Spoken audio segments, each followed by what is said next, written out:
Good evening and welcome to another edition of That Millwall podcast, Friday Night Live. Um, the last Friday Night Live of the season, we've reached the final game, game number 46. We obviously, for this last game, had to roll out the big guns. So to my, I never know which way this is, that way, I Well have the done. one and only Joe Zampa. Joe, how are you? I'm good, Stephen. How are you? You all right? Yeah, not too bad, mate. Not too Good. bad. We do have Chris, or as you guys know him, Chaps, joining us very shortly. And of course, it wouldn't be Friday Night Live without Mickey, who will also be joining us a little bit later on in the show. Joe, I'm going to start. I'm going to throw you right under the bus here. And I purposely didn't tell you this before we started. Love Can that. you tell me the last time that Millwall last won 5 games in a row? Oh my God. Um, this has got to be before the Rowett era, surely. Actually, not. Oh, There's a clue really? for you. No, Okay, so it's definitely the Rowett era, then, is it? it is the Rowett era. Yep. Right. Okay. You know what? I'm taking a wild guess. I'm saying. Was it last season?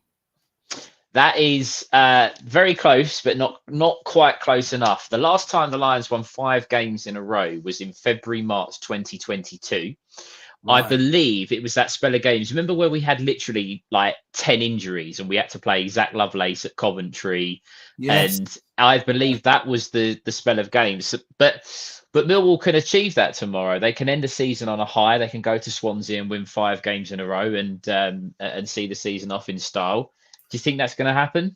You know what? I fancy him to. I mean, looking at the I went to the awards ceremony, didn't I? The other night, and I tell you what, the players were a great bunch. They're all getting on really well. You can see there's a real togetherness amongst them all. But that being said, most of them were quite pissed. And I'm sure there's plenty of time to recover, but there's one or two, without naming names, were pretty hammered. So for me, I feel as if like they're on the beach a little bit at the moment. So all I'm saying is don't sort of be too shocked if we end up getting hammered 3 or 4-0 and then they're perfect. Well, who cares? We got safety, but there is that side to it where I'm thinking, you know what, we're riding that wave, that crest wave at the moment, and we're playing really well. Confidence is high. There's a real togetherness there. Obviously, players like Tanganga.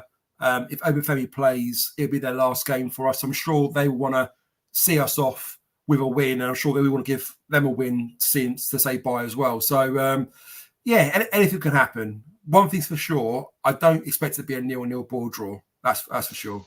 No, absolutely not. And before we move on, obviously, evening guys, there's quite a few of you in there: Dan, Carl, Chris, Mike, Andrew, Alex, Daily Millwall, Joe. If you can, we'll do my Mickey now. If you can like the video and obviously subscribe as well, that'd be great. Yeah, Joe, I think it's interesting because the last awards, obviously, I went to last year. It was from what I've seen of the clips. Obviously, I wasn't there on Tuesday. Last year we were all there. It was very, I know we still had the Blackburn game to come, and it was professional and everybody was in a different frame of mind, but it just felt like that Harris kind of let them have the shackles off a little bit. Enjoy yourselves, embrace the supporters, embrace what that people like yourselves paid a lot of money to be there. But I don't think it was, sometimes footballers get accused of, they play up to the fans and, a bit fake and they're only doing it because they have to be there. From what I've seen and what I've heard, the players look like they wanted to be there. They look like they were with their mates, having a good laugh. And obviously we've all seen the clip of Japhet Tanganga and the players singing his song, and we've Jake Cooper was up singing on stage and things like that. And I think you're right, there's 2 ways it could go. We're either on the beach and they've been on the beers all week and nobody cares basically, or Harris is going to turn around and go, no, we're not having that. We are gonna put in a performance here, and it's just really dependent on the day. It's the first time though, Joe, and I'll ask you what your thoughts are on this weekend, that we can go into a fixture with no stress. There's no panic, there's no stress. It's not fighting for the playoffs, it's not fighting relegation, and it's a bit of a strange feeling. It's taken a long time for this to happen, isn't it?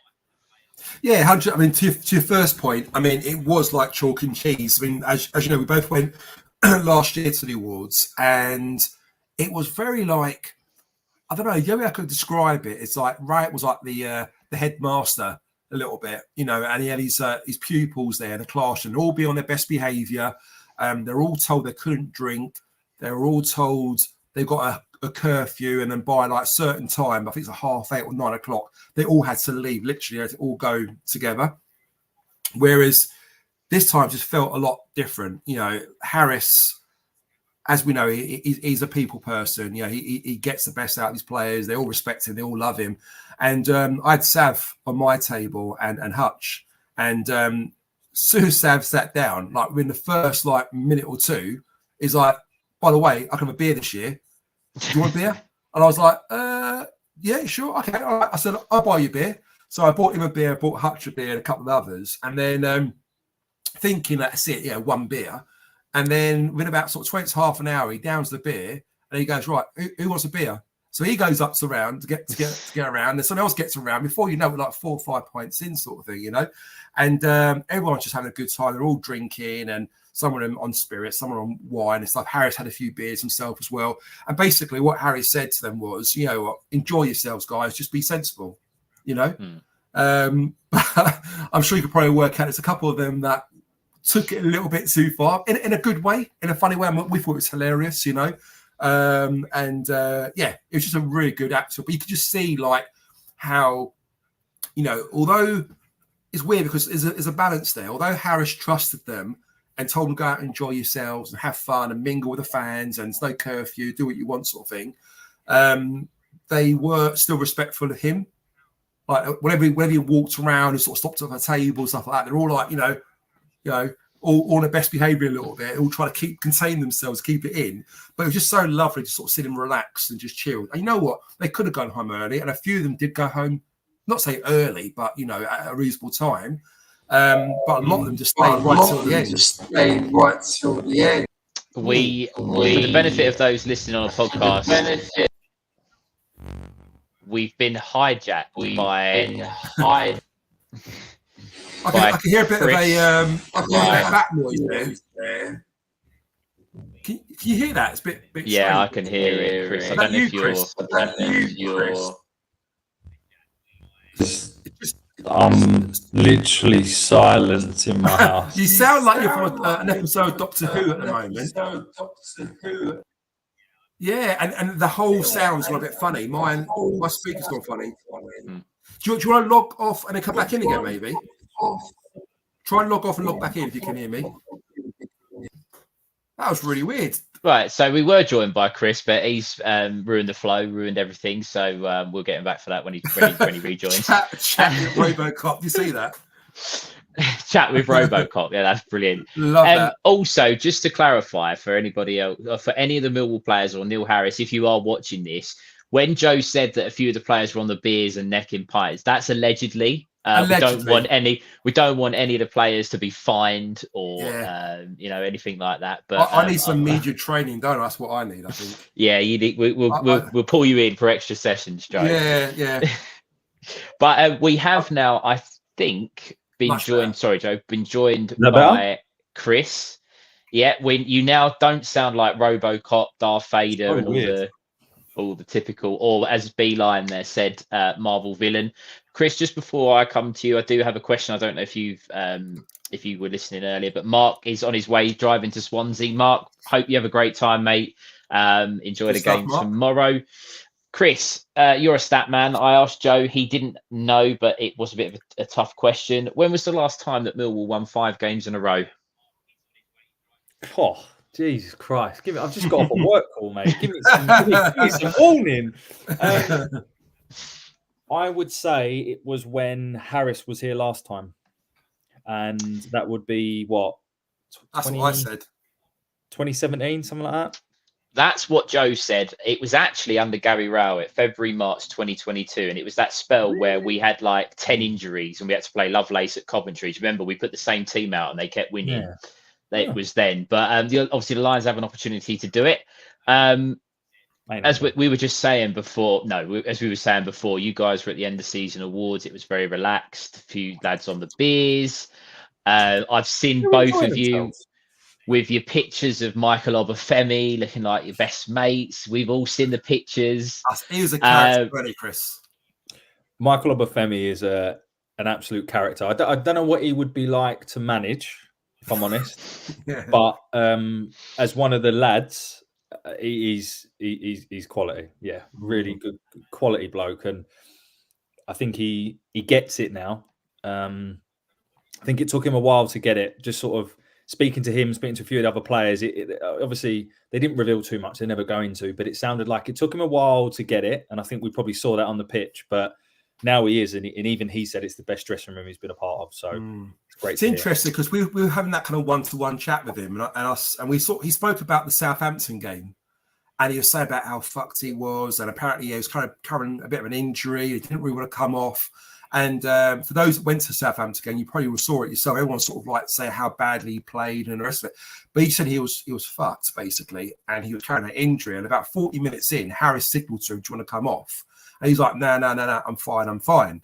At half time, of course, Harris sort of talked to him into coming off.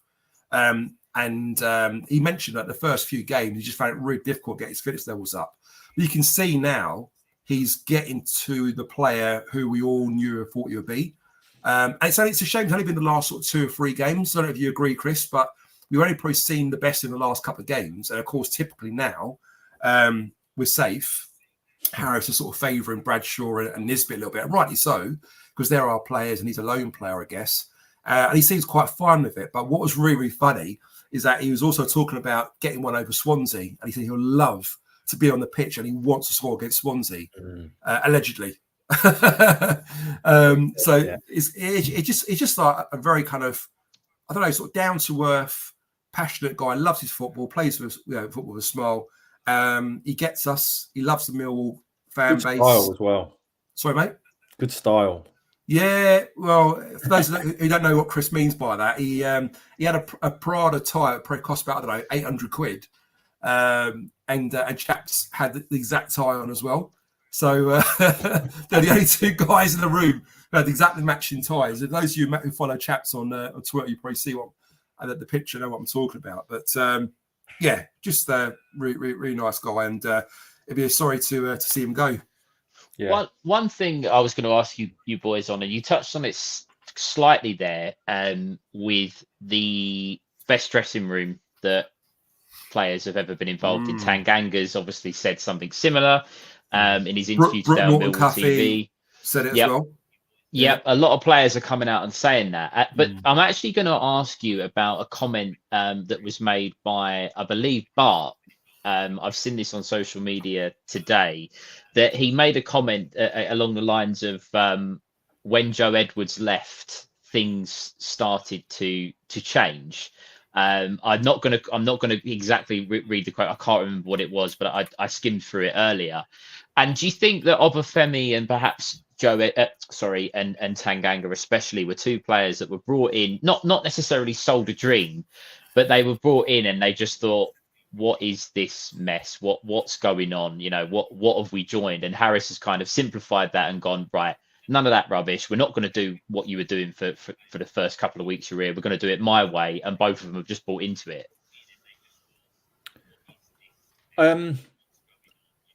Yeah, I think the challenge is that both of them probably thought they were coming into very different, not different situations because we were down the bottom then, but I think they were coming into very different playing styles and not playing styles that they're familiar with. So I think Jaff is more of a ball playing centre half. He wants to get on the ball and whether he's good at it or not is a different question, but I think he wanted to come in and do that. And Obafemi is not someone, and he kind of alluded to it himself, that does the donkey work, the typical Millwall number 9 like Bradshaw does. So I think on one hand, they were probably pleased to get the simplicity and the senior management style that Harris brings. But on the other hand, they're probably like, what style was this? Like, I'm not used to playing like lump it forward and having to run around and chase lost causes. So I think what you saw was that playing out. But as they kind of got used to the system, they saw that it was working, it was getting results. I think they bought into it more and more and more. And Harris, for what he may lack in tactical, expertise, he lacks absolutely nothing in motivation and the way in which he gets players, corral them together.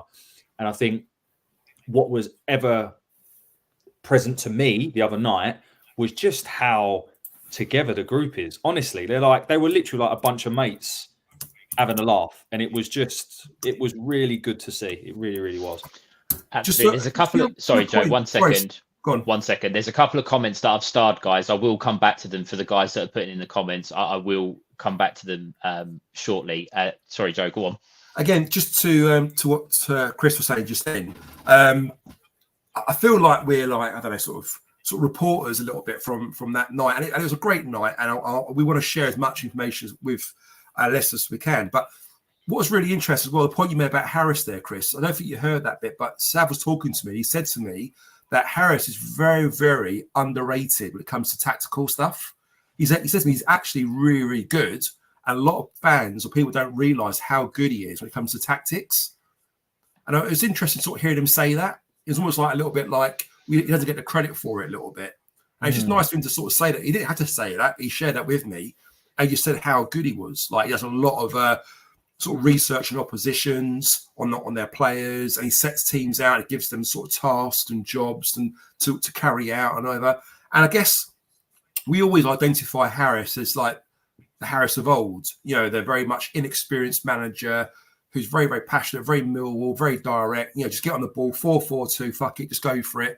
But apparently he's far from it. He is very, very tactical in what he does. He spends a lot of time with the players individually talking about how he wants them to play, what their tasks are for the next game and ever. And it's quite interesting hearing Sav say that about him, Do you know what I think actually on that? And Joe, you said exactly what I was going to say. And Chris, I'll ask your thoughts on this. Millwall fans don't forget. They don't forget the good and they don't forget the bad. There's players that have come and gone. You've had one notably that sticks out in my mind was Lee Hughes. Lee Hughes comes every time he comes to the Den. He absolutely got peppered. He scored against us pretty much every time. But they don't forget what goes on. Gareth Ainsworth is another one. Obviously, what happened with him. And with Neil Harris, again, he's fallen a little bit to the Millwall fans don't forget what happened towards the end of his spell. It was going a little bit stale. We did seemingly run out of steam under Harris, and obviously Rowett come in. And unfortunately, whilst we all remember the good in Neil Harris, there's people out there that still remember the bad. Do you think that perhaps the last 12 games and obviously tomorrow 13 has really eradicated some of that bad memory, and we are starting to remember and see the good rather than focus on maybe the bad? Yeah, I mean, personally, I think the job the bloke has done in the last 12 games should eradicate any memory of what it was before. It is a remarkable achievement to be where we are, top of the form table. The guy is just, and I really do wish that as many people listening to this could have been there on Tuesday night, because you just saw how much of a leader that guy is and how he bleeds blue. Like I can't tell you how much of a Millwall man he is, and whether he's manager forever or involved in something, he has to remain at the club. I'm telling you, he gets it, and he is. Just agree with what Carl Brace is just put in the chat. Super Neil Harris must stay at our club, and he absolutely has to. I think don't forget he left us, right? He spotted that it was going sour, which again has to be commended, because he didn't just sit there and watch it unfold. He knew it was the right time to go. And he also knew it was the right time to come back. So I think he's a smart guy. I think he knows his strengths. He knows his weaknesses. And the great thing about that is he's leveraged his strengths, which is galvanizing the club, as he calls it. But a lot of that is down to just essentially playing on the Den and making it the fortress that it's been. Also, Chris, to that point, I think Harris has mentioned as well in a couple of, kind of intimate sort of gatherings like sponsorship evenings, that sort of stuff, where his reasons for leaving, he didn't go into full detail, but the last time he left, I think he was almost insinuating that he felt like the club he took the team or the club as far as he can go with what he had with the budget he had. And it sounds like he probably wanted more money at the time, but didn't get it. And there's a few kind of like, not disagreements, but a few kind of, uncertainties there. I think that was another reason I think he felt he had to leave, because he just felt he couldn't do much more than what he had. Now, him coming back, he mentioned it on a couple of occasions recently, is because John Berson's, what happened, it came calling, and he always made a promise he'll come back and help us out when we needed him to. He did that, but he also mentioned how this time is different than last time. And again, he was alluding to the fact that we've got a bit more money this time to spend on players, we've got a better caliber of players, and that was also quite an attractive proposition to him. So I think, his goal was to keep us up. That's mission achieved. Brilliant.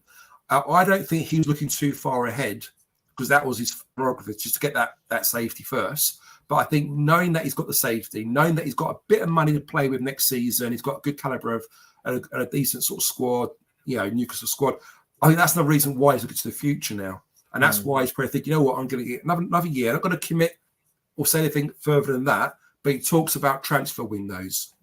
He talks about how the next 2 transfer windows are really important. So that tells me that he's going to be hanging around till the end of the season, and he wants at least the summer and the winter transfer window to try and build a team or do what he wants to do. Now, after that point, he may end up leaving us, but I think what he's trying to do is trying to create something, trying to set the foundations again, to then pass it on to somebody else. And then going back to your point, chaps, earlier, we need to have him in the club. Harris is Millwall through and through. You cut his arm off, he'll bleed blue. And I would love to see him in a sort of director of football position in the club.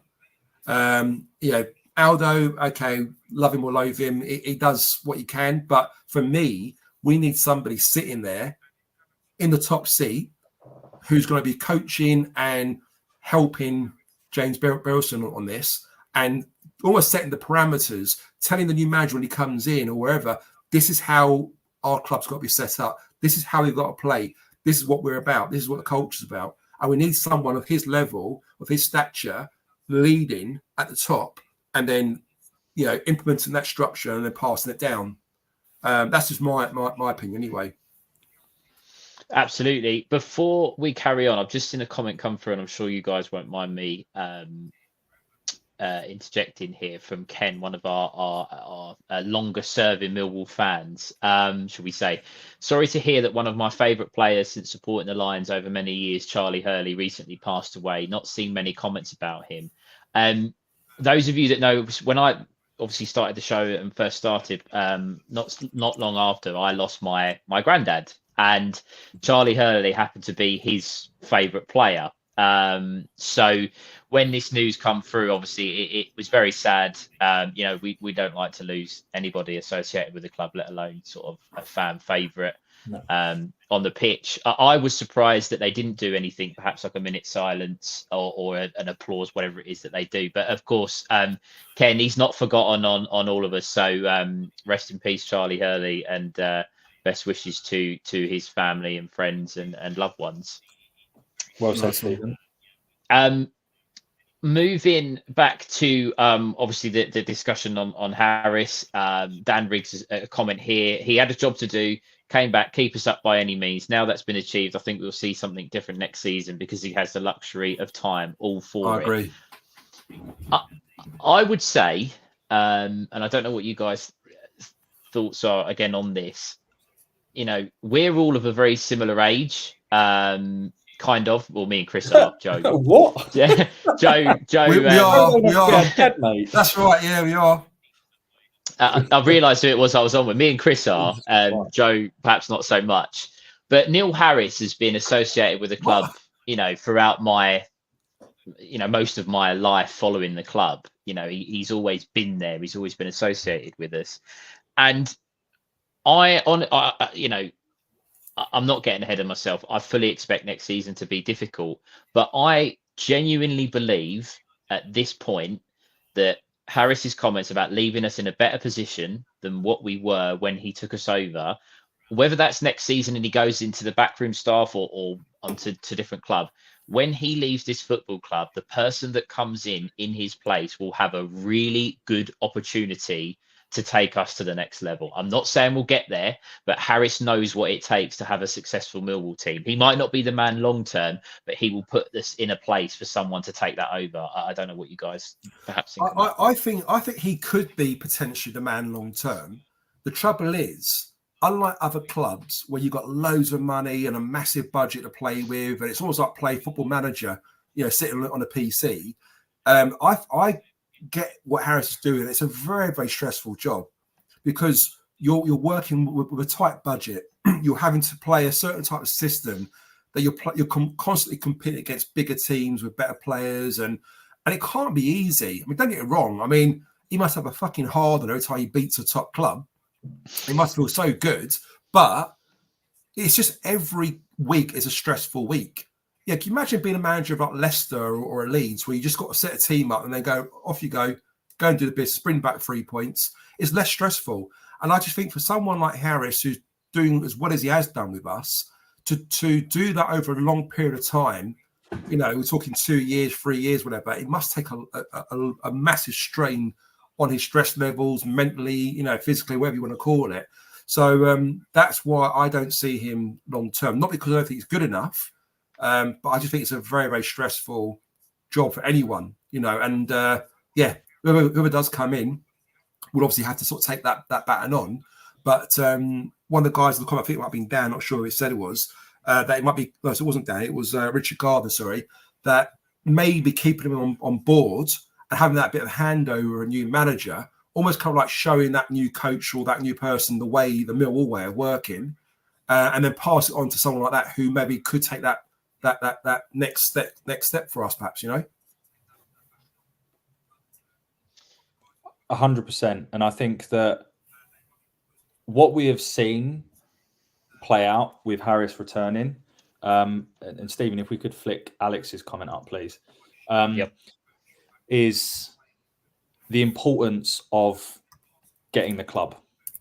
Because I genuinely think there isn't another manager out there at the moment that would have been able to corral us in the way that Harris has done and to get us playing, particularly 100%. With the home form, anyone else, and Harris has. And I think we underestimate just how important it is for a manager to get it.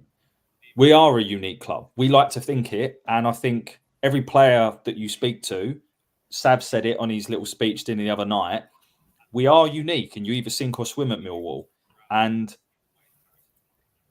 if we all believe that, then you have to have a unique style of manager to do that. And then back to referencing the point there around resources, it's very difficult to find a manager that will get Millwall and also be happy to work in an environment where you're constantly the underdog and then thrive on that. And that's a really important thing to bring together. And the other point I want to make on this is I just want to reference Hutch, and maybe this could segue into one of the comments earlier, Stephen, is that I had the pleasure of sitting next to Hutch on Wednesday night. And can I just say, whatever happens with him, and he didn't share anything, so I can't reveal anything and whatever. But whatever happens to him, I didn't realize how much of a leader he was until that night, because it doesn't always come across like he's not a massively vocal captain. No, he's not. But just the way in which he's very articulate, just the way in which he comes across. He conducts himself almost. He holds himself. He is a real leader and he gets it. This is a guy that could quite easily be leaving us after tomorrow, right? And the way he was speaking was like, in the summer, we need to sign this. We need to go after this type of player. It was very we. He gets it. He talked about how his daughters, all they know is Millwall. They've grown up being Millwall. He's a really good he's been here eight years, he said, didn't he? He has. I couldn't remember it being that long, but it was 8 years, yeah. It's a big part of his life.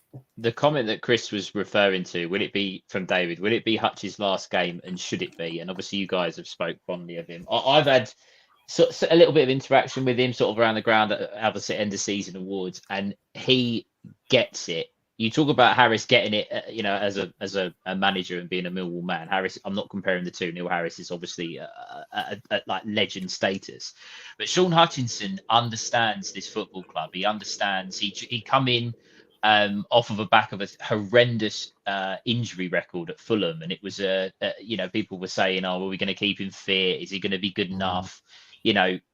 He's been superb. He's been an excellent servant to the football club.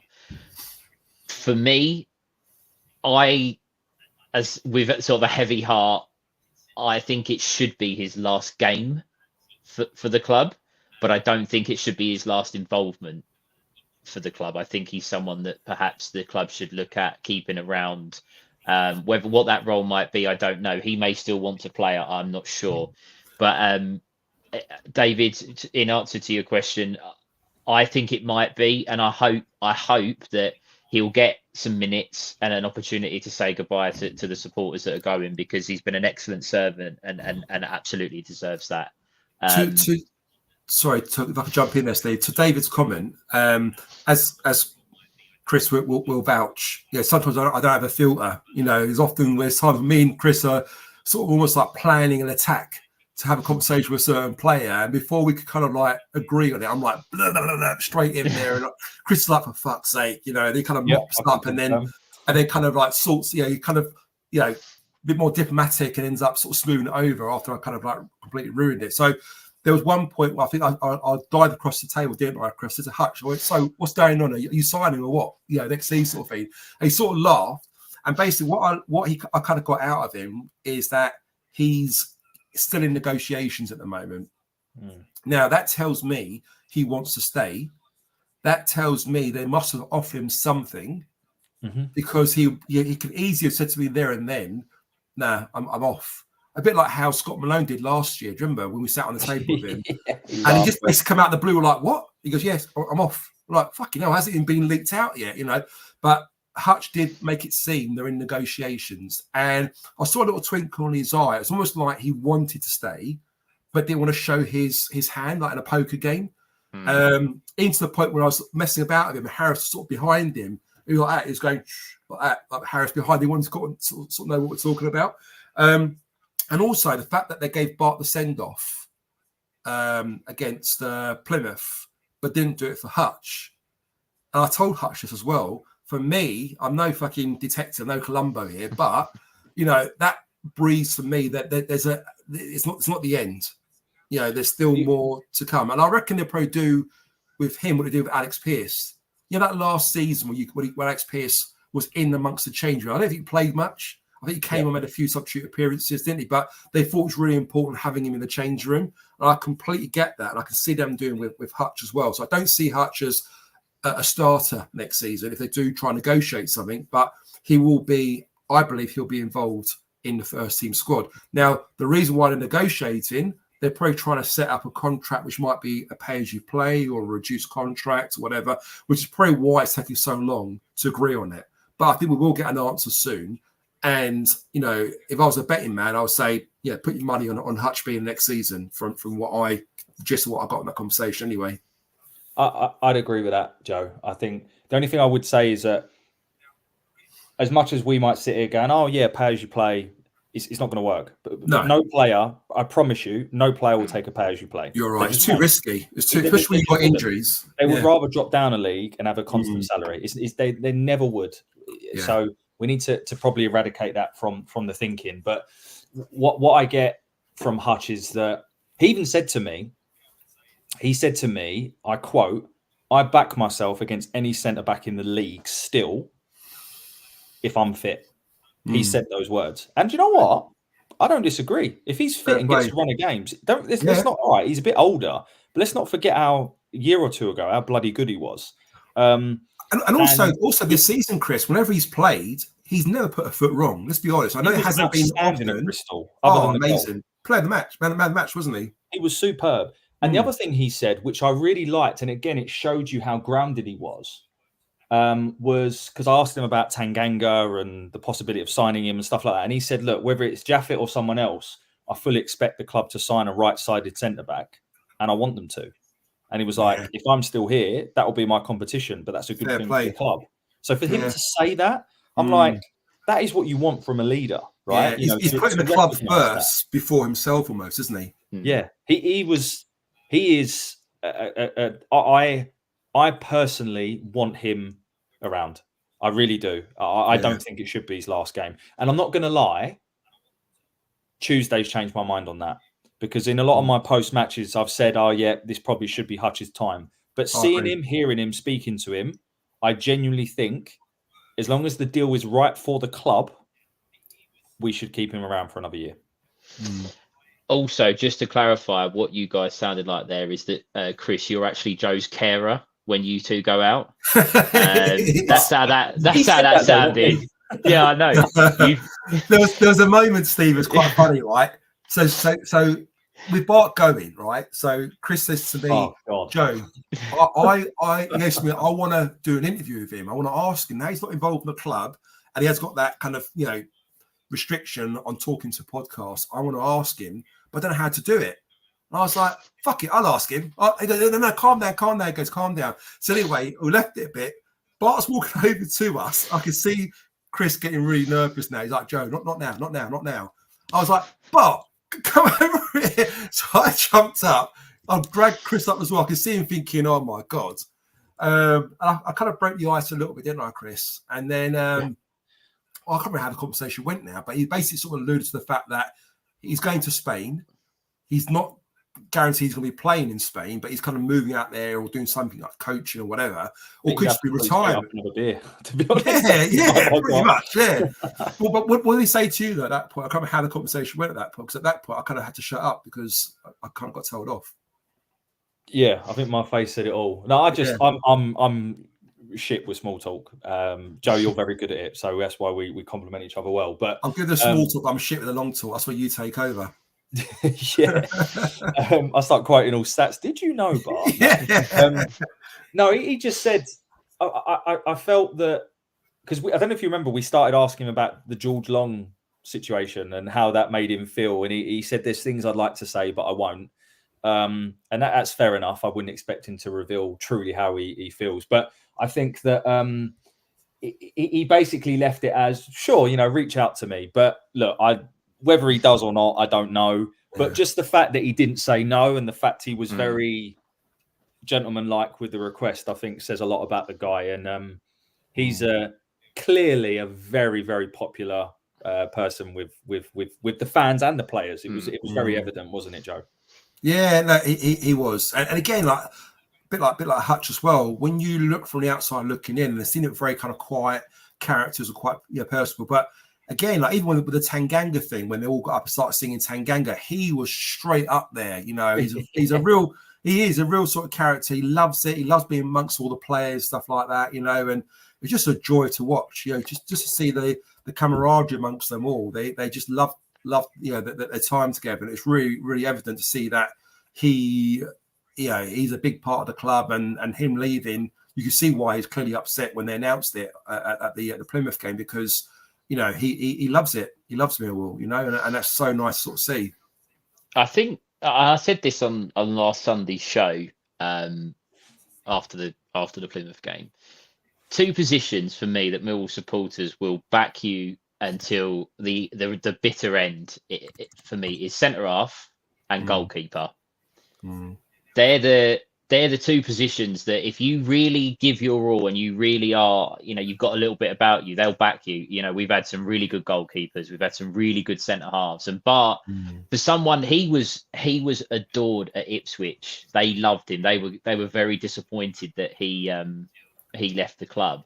And for him to then receive that again at another club, a bit older, and stuff like that, it goes to show just kind of what kind of guy he was. Always replying on little things, replying on social media to the kids that people that posted videos of their kids in goal, little Bart and stuff like that, and giving out his gloves and offering advice and stuff like that. And obviously for us and Chris, if you were to interview him, that would be obviously fantastic that that he hasn't said no. And I think that just goes to show that, and I think he would mean that. Obviously schedules and things would have to come into it, but I don't think he would disregard it. And I think it just goes to show that whilst there's a lot of love for Millwall fans to Bart, I think there's a lot of love from Bart to Millwall fans the other way.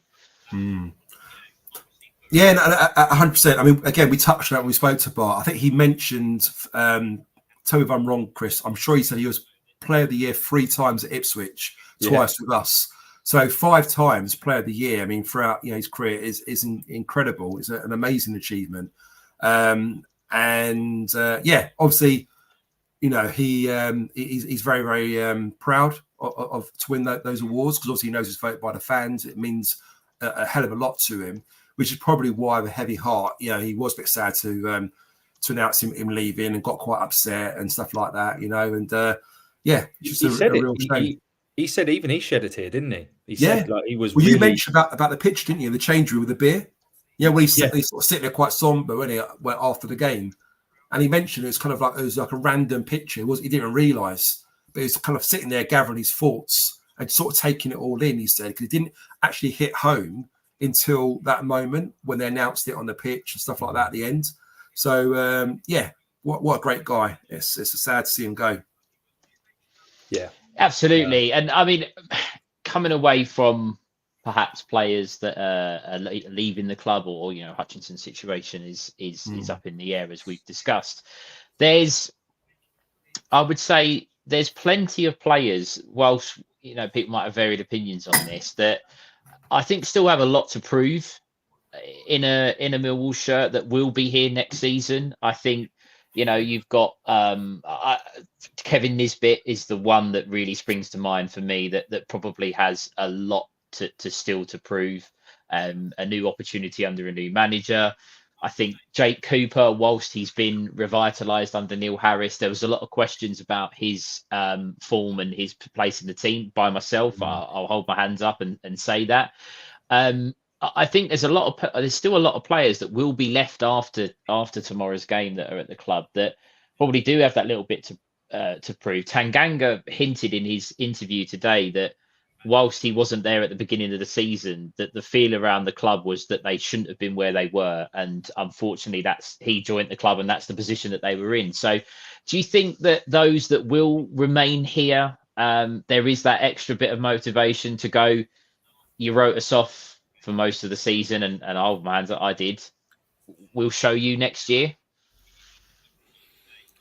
I want to say yes, but at the same time, there should have been no greater motivation than to do it for JB.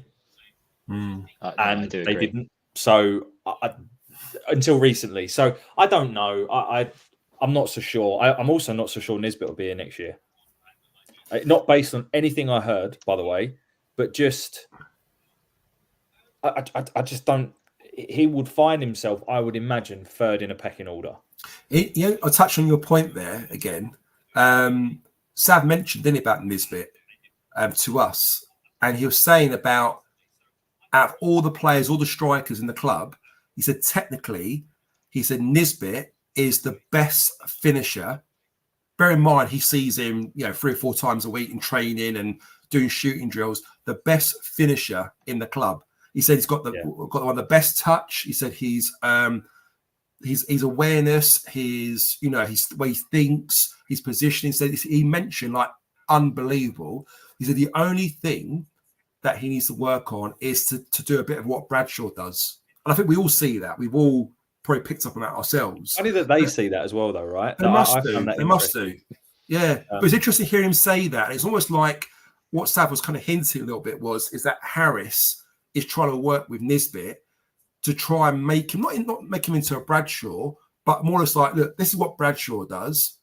You do it. And I think what happened was that Michael Obafemi almost had to kind of adapt his game a little bit and be a little bit of a presser like Bradshaw does. And it's kind of helped his game. You can see how effective he's been for us the last sort of few weeks. Well, look at the article, Joe.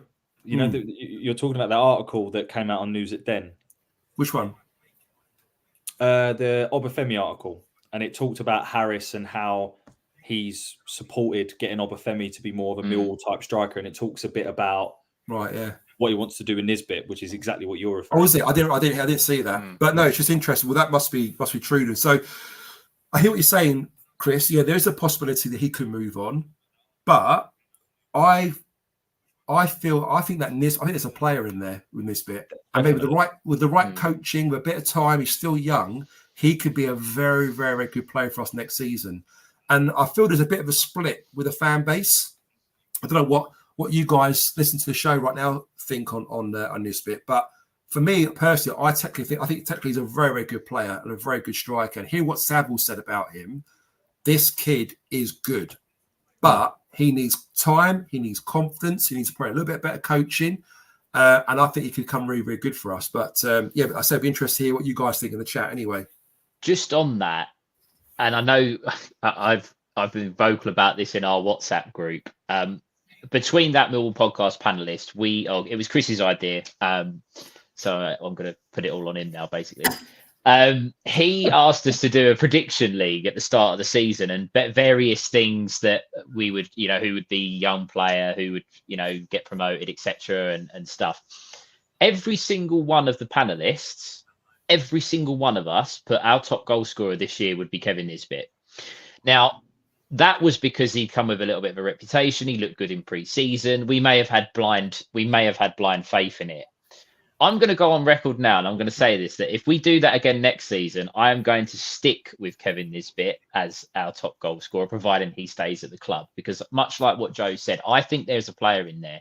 He's been very poor in certain games. At QPR away, I think you two were both there as well. It was shocking, and he was taken off, and Ryan Longman was put up played front. bad, to be fair, didn't they did, but Nisbet was yanked off, and you didn't see much. I know he got injured shortly after that, but you didn't see much more of him since then. But I do believe there is a player in there. The systems will change, and that come the summer when different players come in, other players may leave. It may work out for him. But I'd certainly think, much like a couple other players in our squad, that there's a player in there in Kevin Nisbet, and if we don't get the best out of him, I think someone else will. That's take what I'm a punt about. And someone else will. That's exactly what's going to Dan's comment there as well about isn't Harris on record saying he's getting into Nisbet pre-season, or what it means to be a Millwall forward. Hopefully, get some scoring, which is again what Chaps just said earlier. Yeah. So I really do hope that. I think, I don't think Harris will spend time with a player and give him one-to-one attention if he didn't feel that player was worthy of it or had the right attitude or wanted to get better and learn. So the fact that Harris is going out saying that says a lot about the player, But as Millwall fans, we have to support him. We've got to give him time, give him a run of games. Again, I think one of the guys in the chat mentioned about the system. I think Tony mentioned it. Under a new system, he may flourish. Maybe he's not a sole striker. Maybe he needs to play in a two or so. Who knows? But next season, I'm quite excited because there'll be lots of changes. I mean, Obafemi goes back for sure. We don't know what's happening with Fleming, do we? He's got a year left on his contract. Would he sign? Or will the club try and shift him off this summer to get some money? Will Harris then go for the out-and-out 4-4-2? Will he then sign a big target man and then maybe have Nisbet partnering a big target man? The system will change. And I think some of these players will flourish under this new system. Maybe one or two may fall by the wayside a little bit. But one thing for sure is next season, or at least the start of it, it's going to be very, very different to the playing style we've been witnessing in the last sort of 2 or 3 months, because we've had to play a system to keep us up. Whereas the start of next season, we'll start on zero. We press the reset button and off we go. So I think we'll see a lot more expansive attacking football. But again, I think Harris needs the players to adapt to that system. I do agree with you. And I honestly think Harris has kind of just said, well, I've got to do whatever I can to get points. So I'm going to play this way. But because it's been so effective, there's got to be a part of him that thinks, if I play this way next season, we could get in the playoff. Do you know what I mean? So yeah. I think there needs to be, and we as fans need to get behind this, right? That we need to have a realism that, yes, all right, there could be a desire to change things up a little bit. But at the same time, let's not take away from what we're good at. Absolutely. And I don't know about you, but I've genuinely enjoyed going to the Den in the last few months.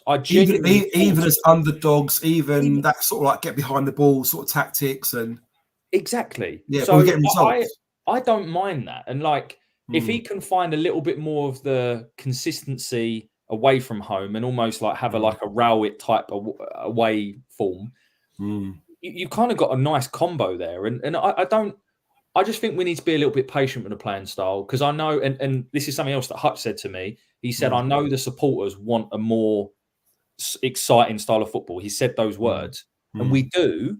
But at the same time, I think we need to be more results minded in our head as well. No, I agree with you. But also, when you look at our form guide, the last 12 games, we're top of the table, aren't we? That's what I'm saying. In the last 12 games. Now, if we can do that throughout a season, yeah, you mentioned about getting to the playoffs, we could fucking probably get automatic promotion.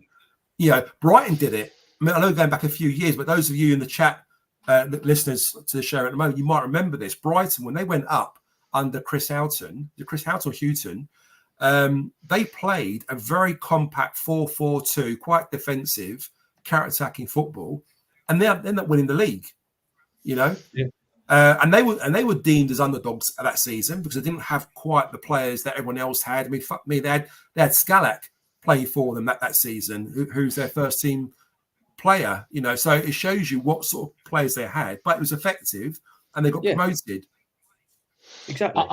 I do agree. I think at home, going to the Den has definitely been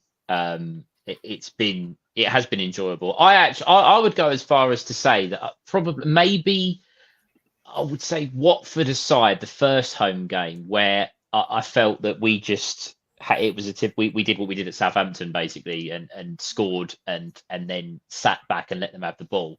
Minus Watford, I think the football's been pretty good. It hasn't been just lumping it long and hoping for there's a couple of times, and in the right circumstances, it is absolutely vital that Jake Cooper clears that football as far from our box as possible. So, and I've got no issue with that, but it has been enjoyable. It has been a little bit refreshing. Away from home, I've been to a few under Harris, and it has been a tougher watch. But again, you cannot argue with the results. You cannot argue with what he's been achieving. And if you start like that, imagine just, and again, I don't know what's going to happen. Nobody does.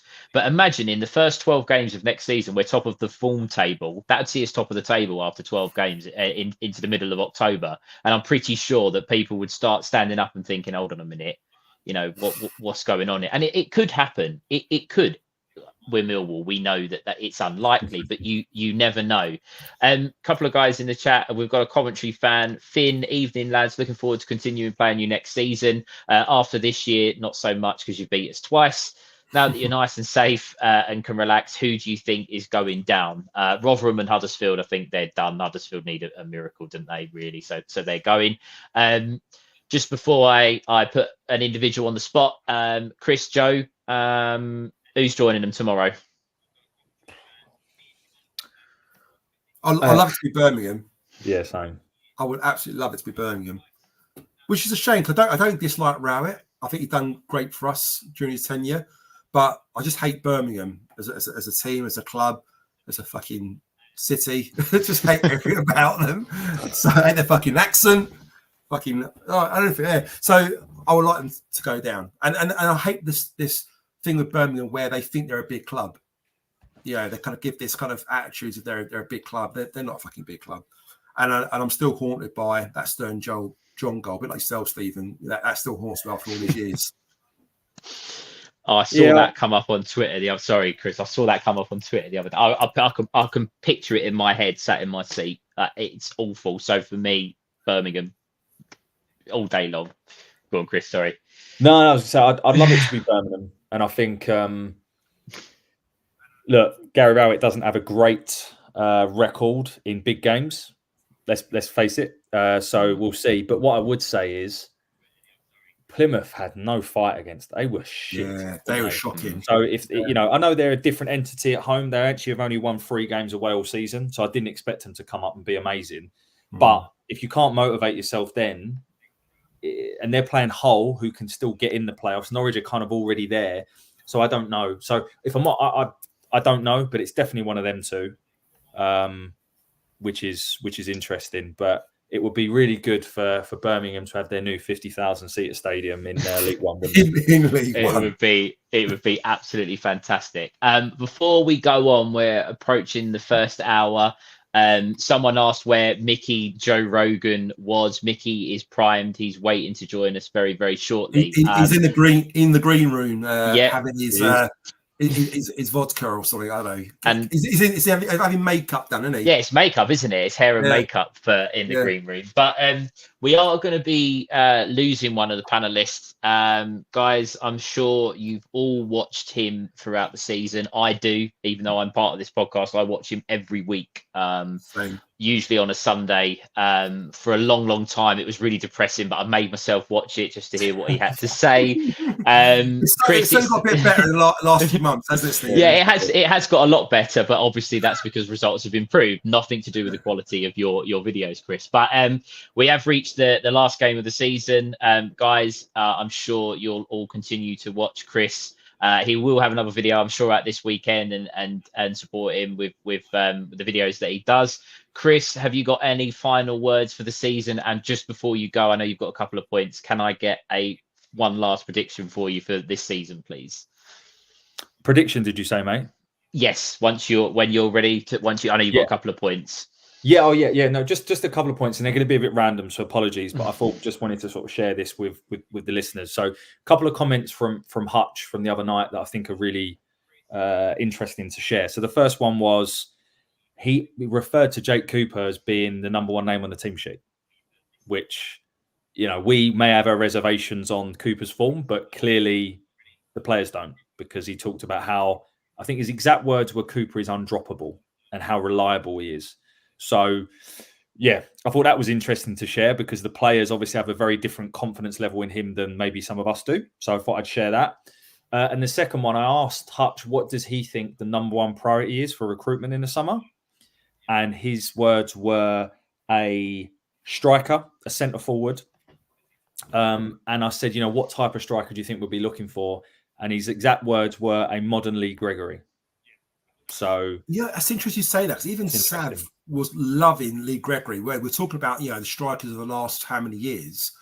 And I was not getting into an argument with him. I agree Lee Gregory was great for us, but I just couldn't understand like how much he loved Lee Gregory and how he kept on about Lee Gregory. It just seems like the players really, really, you know, saw what he was about and how much he meant, you know, to them. So, yeah, interesting to hear him say that.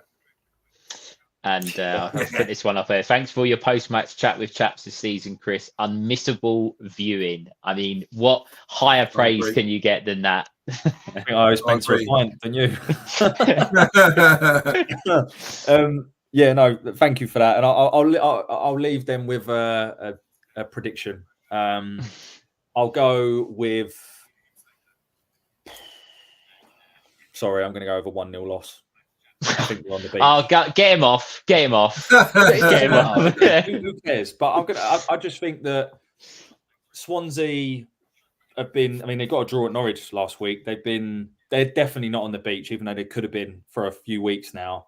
I honestly think we are now. So I'll just see some of the comments. I've just seen Tony's one. This one, yeah, of course, yeah. By the way, I'm getting a lot of good luck and all the best. Like, I'm not stopping or anything. No. I should have. He's also not dying, by the way. You know what I mean? He couldn't contain himself. Season. He's not dying. No. I was trying to tee him up. I was trying to tee him up for an end of season finale. Not that he's dying or he's emigrating or something. They've just taken the complete wrong way. It was getting a little bit depressing towards the end just now. Chris, there's no P45 in the post for you. So maybe, but no, mate. You're good. You're good. Right, gents. Well, I'm going to love you and leave you. Thank you for having me on. And yeah, I look forward to hearing the rest of it back tomorrow. Enjoy the rest of your weekend, and hopefully I'm wrong about the prediction. Nice one, chaps. No worries. See you later, fellas. Thanks, Chris. Have a good night. We'll be back straight after this. Language you don't usually hear on television. Millwall in London's Docklands. Lockdown of the tents. Bullet Millwall, hate no praise, but we'll all stand strong behind our team. No one likes us, but we don't care. We're that Millwall podcast. Loud every Friday night right here. Legends like Jimmy and Abdul take a share of the kitchen or two. Super Neil Harris, a fucking legend too. good times when this life will support the Lions all our life. This ain't no place for fancy things. This is fucking Millwall through and through, located on our very own John Benny. Away, let 'em walk on, let 'em have their say. Millwall till we die, that's the Lions way.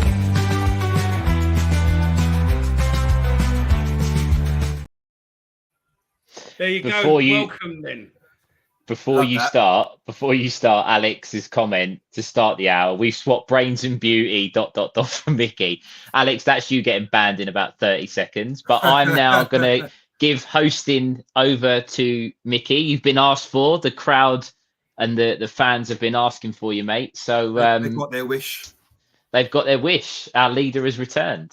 And also, just before I say that, I wasn't hinting at anything about Chris. I was trying to tee him up for a season finale chat with chaps. I know everyone thinks he's like, I don't know. He's dying. See, look. What? See, me. But he's got 3 months to live. Me and Jonathan Fraser thought you boys were doing something else. Look, you see? It's supposed to be a And I like celebration, that wasn't it, one. Stephen? There we go. Look at that. Where is it? No, not that one. It's that one. Chris, Dan Online's TV is going to get. Oh dear. No, as I say, and for the guys in the chat, and I know Chris appreciates it. He's what he does is very, very difficult. You know, especially when we've been on a bit of a losing run. So, yeah, it's. I was trying to tee him up nicely, but of course it was taken the wrong way, and now it's still falling apart. But anyway, Mickey, how are you? Shall I do the intro again? Or do you know what I mean? And I had it all geared up, and now it's gone. It's just ruined. Do you know what I mean? So yeah, I've been in the studio for the last week making a song, and you just fucking destroyed it. Did you really sing that song? Or you winding Yeah, me of up? course I fucking did. No, You did. You of course I didn't. just sang it. Yeah, I thought you No, I might did do sing some it, kind of yeah. special. No, you didn't. That's yeah, I you did. singing Yeah, that? yes. Do you believe that, Stephen? Through Nah. He's winding me Nah. I'm not having that. No way. I just can't imagine you in a recording studio, like in a booth singing. not necessarily in a recording studio, but it's No. been done. Really? Oh, fair play. Well done. That's good. No, So, guys in the chat, I was going to say, if it's a you fucking think that, AI. It's an yeah, AI. no okay. way, All right, no okay, way, no way. You had me for a split second. It's my lyrics. Mickey's X Factor. They're my lyrics, Yeah. but it's AI. But they are So my you're, lyrics. so you're a songwriter now. You're the songwriter, Yeah. Sing and it you just and paid prove it, someone you paid AI to do it for you. Super Neil Harris, a fucking legend. I like that one. The lyrics. That's a nice line. That is. And do you know the madness catchy. is when it played, it looked slightly up. But when me and another guy who made the video, we were like playing around with stuff earlier, and I put it together, and literally there was no edit to that. I just literally went, because of that beginning part of the video where the panorama bit says about Millwall. So I moved it slightly to the end, dropped it, just downloaded it, sent it to him, and we both watched it. And literally the bit where he turns around and says, legends like Jimmy Abdu, literally. I saw, Jimmy yeah, Abdu and he was comes on, up. Kale, Perfect. and Kale when Yeah. he was on, and it was like we couldn't have edited that better. It will be there, but yeah, there'll be different. There'll be a few different songs for different music for different things, but that is the new intro. That is the final one for next year. We've got a couple of other videos as well, but that is Was that a final Friday one, night one? That one, just the Nicky. music. That's a Friday night. That's a Friday night with a Friday night song. Okay, I love that. Yeah. How lucky On a you Sunday fans night, are, eh? we just have one with loads of goals going in the net, or we're just shit at home. No, we can't say that now because we've been great at home and we've had a great end to the season. And if we'd have had Neil Harris for the whole of the season, we could be now battling between Leicester and Ipswich. I was nearly said Leeds, but I forgot that Leeds fucked it up. Exactly. Which is I'm great. sure they'll probably still go up, So, wouldn't they? They'll probably win the playoffs, wouldn't they? I'm sure. Do you know? You say that, and we're coming away from Millwall a little bit here, but Norwich are the form team in the playoffs. Norwich are the form team in the playoffs. West Brom have been awful. Southampton have been ropey, and Leeds have thrown it away. So I wouldn't want to be a Who's Leeds fan at watching? the moment. Is someone watching back on YouTube here? Watching I back on can hear YouTube. Is that your? You've got another. I've got the comments camera open on. on my. I've got the comments open on my device.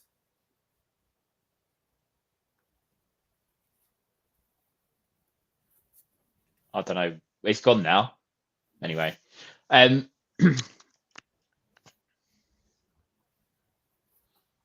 don't know what's happened. Literally, everyone's just gone silent. So I'm just going to carry on. Joe, thoughts on Ryan Leonard? We've all had a lot to say about him. He picked up all the awards at the end of season awards with that you were at, obviously the other day. Someone really that Harris said he was the best right back in the Championship over the last 12 games. I would argue that maybe even beforehand. Sorry, I was laughing at Dan's comment there. Fucking hell. Yeah, it was really interesting as well. For the first time, I've heard Lenny identify himself as a defender.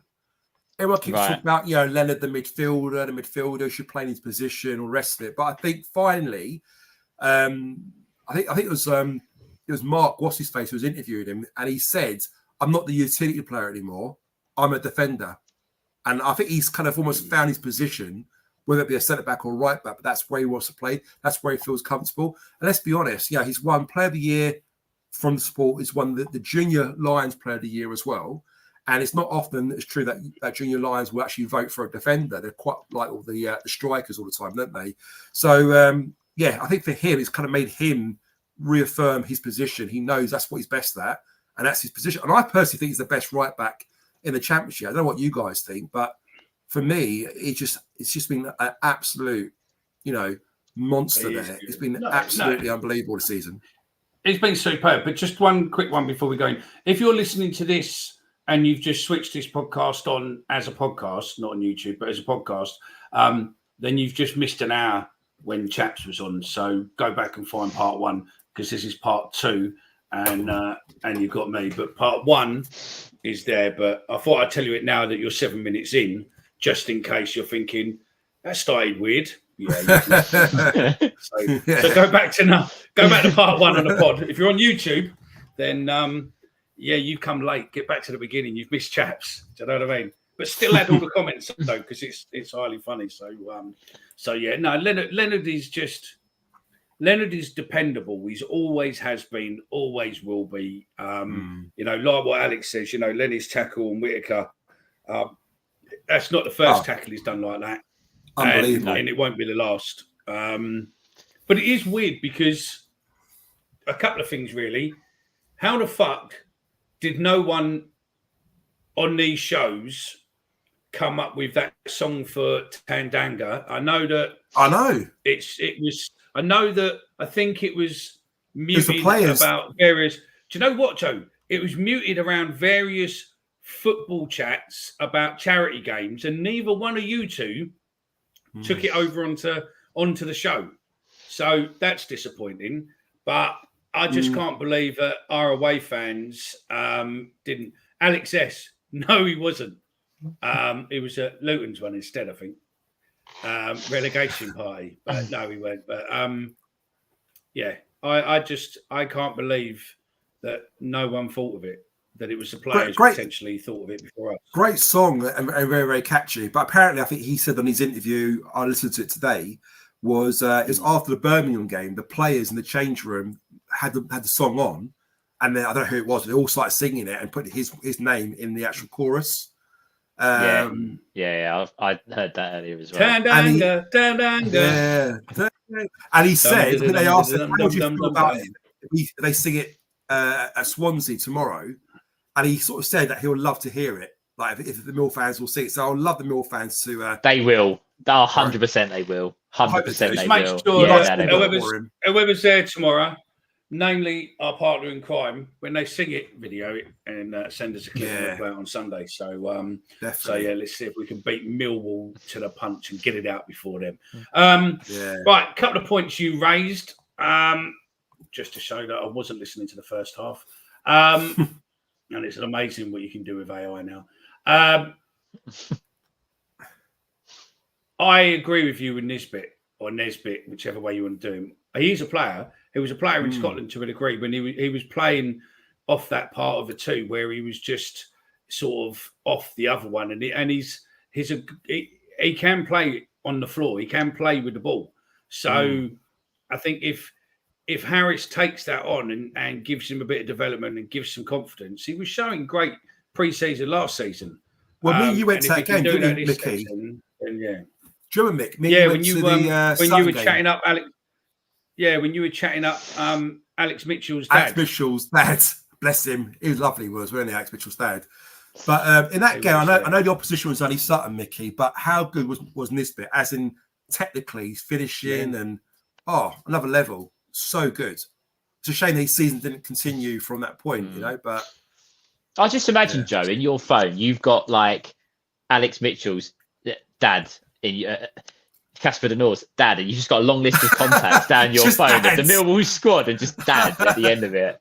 Yeah, all these dilfs in my phone book. You see, in mine, I've got ex-Millwall, and then like all the players ranging from like Nicky Chatterton, Brian King, and all the old ones and new ones. Yeah, all he's got is Millwall players' dads. And then obviously maybe their number. Mickey, maybe their number. That's what he's got. He's got so and so's dad 33. Do you know what I mean? Even Savile on the table said to me, "Oh yeah, I know you know Casper's dad, don't you?" And he's like saying to me, all you want to do is nosh him off like his dad. I was thinking, for fuck's sake, how do you know about this? You know, telling you the players, even the players know. But the players watch this, Joe. They hear you talk passionately about your relationship with Casper De Nor's dad. Well, word spreads like wildfire, mate. Well, I asked Sam whether he's lying or not. He reckons he doesn't listen to podcasts. Allegedly, that's what he says. But it could be. It might not be him. It might not be him. But there'll be players that do. They will. I'm sure. They probably will. It's like I'll tell you what. I'm not going to mention the team, but they are at Wembley very shortly. But after watching our show last week, where I put that cup up, a certain person who makes our merchandise and stuff for us got a phone call from the person who owns that club, wanting to buy an awful lot of those cups. Not obviously with our podcast on, but wanted an awful lot of those cups. Really? So it just shows we are watched by everybody. And in fact, I think if you were to look on some of the stats showing shows, and really I should have teared this up just for it, but we might just be the number one Millwall show on YouTube. Wow. This month. Wow. Maybe. Very good. Maybe. There we go. Good stuff. Yeah. That's all thanks to the listeners. Because some of the other players do it. That's all thanks to you, Joe. But the listeners as well. But it's you just leaving it on constant on your 13 TVs in your office. You know what I mean? Yeah. So, it's all the dilfs. It's all the dilfs that are helping me promote the show. See, there's a method to my madness. The dilfs. Dilfs. The dads I like to fuck. Okay. I don't really, but yeah. Okay. Fuck me. Cut that bit out, Stephen. I've only been on here for 13 minutes, and do you know what I mean? And I nearly deleted all the videos earlier. I did delete it. I honestly did delete the one video what I really want right now, and it's not there. Can I just say? It's gone. It's gone at last. It's gone. This was all running smoothly in the first hour. I'm just putting it out there. Mickey's come in and it's gone to havoc. It's gone chaos. Yeah, I've just let you listen. I've let you have the proper chat. Now we can talk the bollocks. So exactly, it is what it is. Now Mr. Stato's gone. Alan Campbell, thank you very much for your service. You weren't good enough for Luton in the Premiership. You weren't good enough for Millwall in the Championship. So there, you know, who is it? They rolled Who's him going down? out, didn't they? Huddersfield's Though probably going down. they rolled Alan Campbell out for World Book Day, though, didn't they? It's part of the Lions Community Trust. They got him involved in that, didn't they? They got their money's worth with that, didn't they? That was his appearance for the. A bit of good news is that, according to a Burnley fan who I speak to, he reckons realistically that Burnley probably won't want Obafemi next season. Really, because they're going to be going for a push unless he's come. He said, you know, and obviously he's not heard loads about him since he's been with us. But he said, you know, unless they've come on leaps and bounds, then yeah, it's then yeah, they'll probably look to get him out or what, loan again maybe, or yeah, you can fucking wish, bitch. It's interesting you say that because he's bigger than me. Yeah. He mentioned over Femi that he's due to have conversations with company next week. I think he said it was, but he didn't. Although he didn't say anything negative, he did strike me as almost like he wasn't like overly optimistic about what's going to happen next season. Do you know this is live, Joe? Yeah. No, exactly. But he just didn't seem like he's kind of open, like to what's happening next season. It wasn't like, yes, I'm going back to Burnley and blah blah blah. You know, so I mean, how much did they sign for? Is that 3 million, Burnley? I think so. I think I read somewhere it's just over 3 million. So could they take a slight hit on that because they've got all the parachute payments as well? Let's say we offer them 2 million for him, they might take it if company doesn't see him as someone who's going to start for him. Well, I don't. I said to him, I take it you're probably going to be coming back in for Fleming, and he went, possibly not. So really, you're like, oh, okay, yeah. The thing is, I suppose realistically, you've got to. Sorry, Steve. You've got to look at Burnley. Burnley's not coming down to play the Championship. Burnley's coming down to get straight back up. Absolutely. So they're going to need to make sure that they've got players what will get them up. And the question is, have you got when you're? It's not like us wanting to stay in the Championship. You're talking about a team what if they don't go up this season or next, then they lose those parachute payments and they won't have the money to be able to really invest. And right now they're coming down with what 105, I think is 70 or 105 million. So they can you know, get some decent players or so. But the question is, would you take a gamble on Zian if you were in that position, or if you were a club that just wanted to stay in the Championship? Then I can understand taking a gamble on Zian. But I just don't know if they could take that gamble. Now, when they were in the Prem, they probably could. The only thing I would say to that, though, is that is Zian Fleming now a gamble with his price set to be a lot cheaper than what it would have been last summer? True. I know. And 1 year left in his contract as well. That's what I mean. So the lure of getting him would be easier, that the fee would be cheaper. Plus, Stephen, he's played with Obafemi for last how many games or weeks now. So have they struck up a relationship? Is Burnley thinking next season we're going to go with Fleming and Obafemi as our strike partnership? Is that the plan? Was that the plan last season? Yeah. Let's get Obafemi into Millwall. Good point. Work with Zian, see if they work out, and if they do, then we've got to join. But I mean, very good point. Obafemi is nowhere near as prolific to be an automatic promotion striker. Exactly what my pal, as a Burnley fan, said exactly the same. So yeah, that is true. But again, you know, Burnley. It depends really how they go about it. You know, their squad. Let's face it, that Burnley squad isn't as good as what Leicester's was coming down. Leicester's squad this year was absolutely ridiculous. So they are going to have to find some kind of reinforcements. Yeah, they're going to have some good players. Don't get me wrong, but I don't know. I think if Obafemi's not prolific enough for Burnley, that's absolutely fine. That may well be the case. But I certainly think that there's more goals in him than what we've seen, and it just he needs a manager like what Harris has done, put his arm around him and give him that little bit of loving sort of thing, to get the best out of him. So I think he'll score goals in the Championship. It just depends whether it's at Burnley, whether it's with us or someone else. Yeah, and also John he needs to have a C, good summer. He needs Yeah. to have good summer. He needs to be injury free. He needs to have good pre-season. He could have a great season next season for Burnley. And who knows? Burnley might even get rid of a couple of their high wage players and see Obafemi and maybe Fleming as good adjustments for the Championship and good enough Too to risky. take them I up. don't know.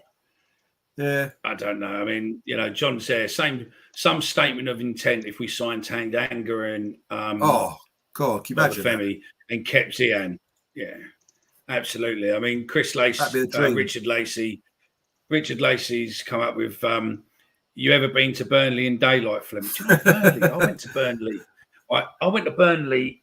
I worked with a fella who was who's James Hargreaves. Stan Tennant's. No, I worked with Stan Tennant's boy, Dan. And unfortunately his brother died. We where we worked all went up there as a bit of solidarity and went to his funeral.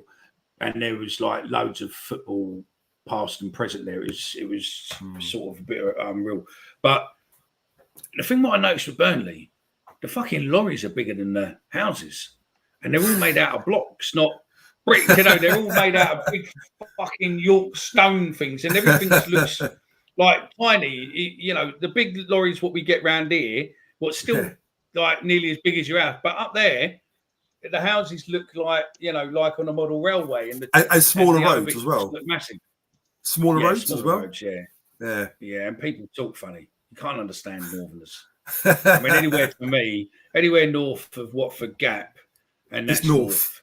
Yeah, me too. And Watford Gap's about 80 or 90 mile away from London, so that's how close the north is, I think. So could we afford Obafemi's wages? I don't know, mate. Or Tandanga's, I don't know. I think what you've got to look at with them is I think it will be more about what they want to do. I think potentially a sacrifice of them for a year or two playing football constantly for every game will potentially fuel them going forward. I agree with Connor. I think out of both of them, I think Tandanga should be the priority. Speaking to people who were at the training ground the other day said, Obafemi says, it looked gutted he was off. And again, the other Loney was off, but Tandanga was sort of undecided, as in, he don't know what lays ahead as such, but there's a lot of rumours about both of them. And we know what this show's like at getting picked up by rival fans going, they said it's happening, and we never did. And to your point, Nicky, to your point, Tanganga's 25 years old, Obafemi's 23. So they're still relatively young. For a defender, 25 is quite young. So I agree with you. What's going to stop them doing a year or 2 years at Millwall and then get that next move to the Premiership again, or hopefully go up with us if we do go up? So you never know. They're both, both confirmed that they love their time at Millwall. So we all hope, can't we? I think it would be Sorry, go on. I was going to say there's a comment that's come through that was going to kind of not that one. It's a different one. I think signing players like Tanganga and Obafemi might be dependent on who goes out the door, rather than necessarily just buying them off the cuff, but just having the funds available. That's where the talk of Fleming. There's a comment there. Would you lose SA to sign Obafemi? Things like that. I'm not suggesting that would be a move that I'd be interested in, or Casper, or anybody that might be worth something to somebody. But I do think that if you are going to lose a player to get maximum value, to be able to then perhaps be in the conversation with Tanganga, because let's face it, other clubs will be out to outbid us. We all know that. Everybody knows that. But it's would he be happy? Would he, he's from London, he's playing in London. Would he want to relocate? Those, you could play on those kind of things. So there's a lot that's going to go into it. Ben from the, obviously, our Northern correspondent was pretty damning when he said earlier, we're not going to get either of them, so we might as well move on. And that may well be the case, but we're at a point now where we have to be looking at buying players, not loaning them, not. I'll put it in the Sorry, comments. you've just got to try and speculate to accumulate. I'm not saying go nuts and put yourself in danger of financial fair play, but take a calculated risk, because if Tanganga stays fit for a season and is as good as he was last, how much money would he be worth? He's English, he's young. 100%. It's a no-brainer. I agree. I don't think Burnley will sell him. I don't think Burnley, because I think it will be ridiculous for them to sell him at the moment, especially if they get a push into the Premier. Over Femi? Because obviously, because he counts towards fair play, doesn't he? So because he's English, homegrown as such, it'll class as or what do you call it? So BNC went and Obafemi looked gay, but Tandanga allegedly was, sort of undecided. There was nothing said like the others said. No, that's it. I'm going back to my club. Tandanga was sort of a little bit more questionable with such some, but whether or not we do. Get JT. I would love to sign them. That's a good really, call, really though. Sell SA and get JT and Cresswell. I think there's more chance. We'll get that. I think there's more chance of keeping SA, selling Fleming. Actually, 1 year left on his contract, and I could see SA potentially next season stepping into Fleming's boots in that number 10 role. That's where he sees himself. SA wants to play in the 10, but he can't play in the 10 because Ziane's there. Did you see Ziane's Instagram the other day? There was a message on again, the Fortuna rep the Fortuna guy sent it to me. But SA's pal was at Millwall for our home game, and he posted a picture of the pitch, like, of a player, and Fleming liked it, and what's his name was saying that he's out of contract at the end of the month. I'll see if I've got it. Oh, it's Fleming's mate who played the Dutch boy. The Dutch, it's the one who's on here. It's the one who's on here. Yeah, it's the one we put. Where is it? It's there. I think it's Cars, isn't it? I think it's that player, but him. Yeah, the car.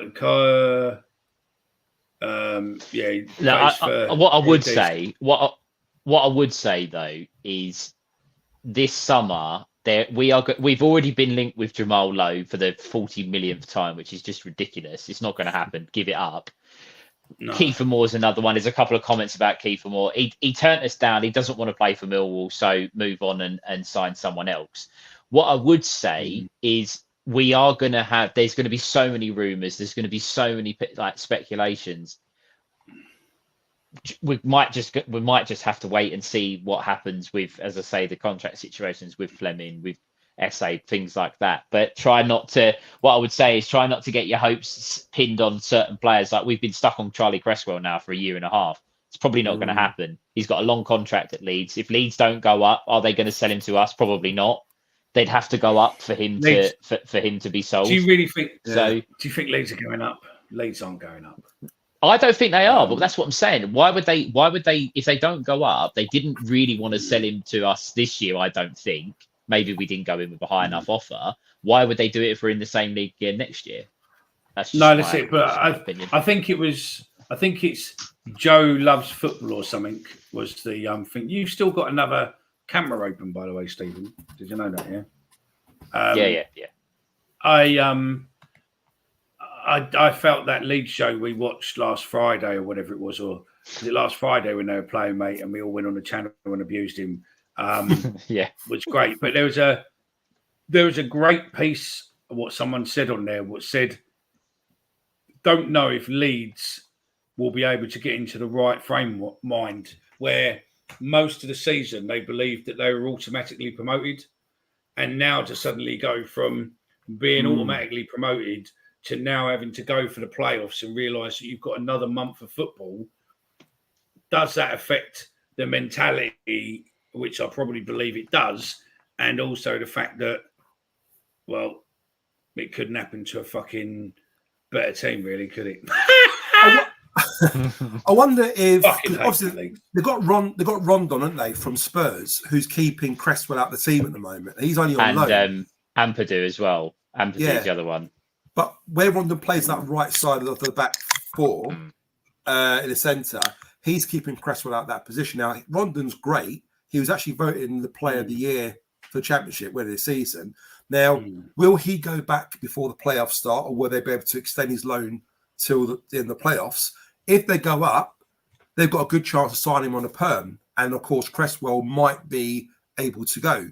If they don't go up, Rondon goes back to Spurs. I'm sure Rondon will get back into the Spurs team or break through to the first squad he can, which then opens door to Cresswell to be a first-team player next season. So we really desperately want Leeds to go up to stand any chance of signing Cresswell, don't we? No, you don't want Leeds. Listen, the problem is with Cresswell is like what loads of people are putting there. Him and Fark don't get on, and also the fact that I think it's Fark. It's not so much that Cresswell don't get on. I think that Cresswell's agent is his dad, and his dad basically sees the fact that him not playing is ruining his chance of getting into England. So I think that possibly his agent's got the fucking hell, Joe's on fucking Pornhub, isn't he? Fucking hell. So yeah, that's where I would probably sit there. I agree. I agree. I think whilst Cresswell's dad has obviously got his best interest at heart, and he obviously wants his boy to play, by posting what he did and making some of the comments that he has, I think Fark has gone, well, he's a Leeds player, he's contracted to us now, and now, a bit of spite, I'm not gonna pick him. I don't agree with that, but that's what goes on. We've heard it in our own club that players have fallen out with the managers and things have happened. So I wouldn't, again though, I think with Cresswell, personally, if we've got a chance to sign him realistically, then yes, of course we would look at it. But I would rather that be we do it or he goes elsewhere and it's done. We can't just keep looking at the same players. You've got to identify someone, buy them, get them in the door. Yeah, but also you've got to look at it now. He ain't played for a year or two, and So is he really as good as what he was when he was here? And that's with a lot. We always seems to be as supporters as rose tinted. Oh, this player's great. Oh, that player, look, it's shit. We're going to get. We're probably going to get someone like Jamel Lowe or fucking Kiefer Moore. You know what I mean? That's the sort of players we'll probably end up getting without long-term targets. I mean? So, I mean, Hutch. This is no confirmation, but Hutch mentioned the other night that he can't see it happening. Allegedly. Cresswell allegedly he can't see it happening. Like Cresswell coming, but that's not confirmation. But he seemed pretty, I tell you what, there's a comment from Alex here, and I didn't think of this, and it's only this is a really good point. I'll put it up on the screen. If Rondon goes back to Spurs, does that push Tango further down the pecking order and improve our chances of signing him? That's a really point, it is because let's face it. Tanganga's had good, he's received a lot of plaudits, but Rondon, as you say, he's been in Championship team of the season. He's been quality. Spurs would look at that. He's a Welsh international. That's another one that could come into it. That could make Tanganga maybe a little bit more readily available. Really good point. Yeah, really good. Can we just one sec. Daily Millwall. The regen isn't over yet. The regen's nowhere near over yet. I mean, they sign off in the agreement next week or the first part, but then there's terms to be agreed, and there's probably about another 6 to 8 months worth of paperwork and signing to go on, and then from there we've got to go through having planning drawn up, having planning consents, having every expert in the world coming down looking for newts and spiders and fucking everything else, and then plans to be submitted to Lewisham, and then they basically approve them and then go. I don't honestly believe that we'll probably build anything within the next 10 years because planning will take 3 to 5 years to get all the way through. So yeah, and if you think the ground's going to be getting up, no. On that, no. I honestly, do you know, Daily Millwall, I don't know if it'll be done before I die, mate. Yeah. we've been trying to get the training ground through. That's been going on for a while now. So what chances have we got of getting the ground built? It's not. For me, training ground is a priority over the ground. Yes, 100%. Yeah, I think what will happen with the training ground, it'll be scaled back. I think what will happen with the training ground is they'll scale it back build it so that there's options to be able to add on to it. So sort of modular build it to a degree so that they can add on to it, and then build it slightly smaller than the original plan, get it built, and then keep going. But again, with you think realistically, I mean, I was speaking to the other guy, Paul Turner, who I'd done AMS with, and this week, obviously, when the news that it's pretty much they're going to get the lease, and then that's the first step of a few little more hurdles.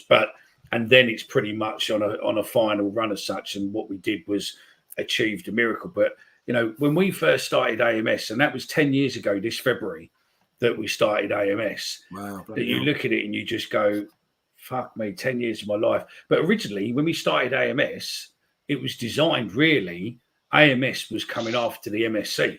So we were originally looking to basically, it was going to be a new fan group. It was just going to be something to take on the MSC and basically represent fans at all levels.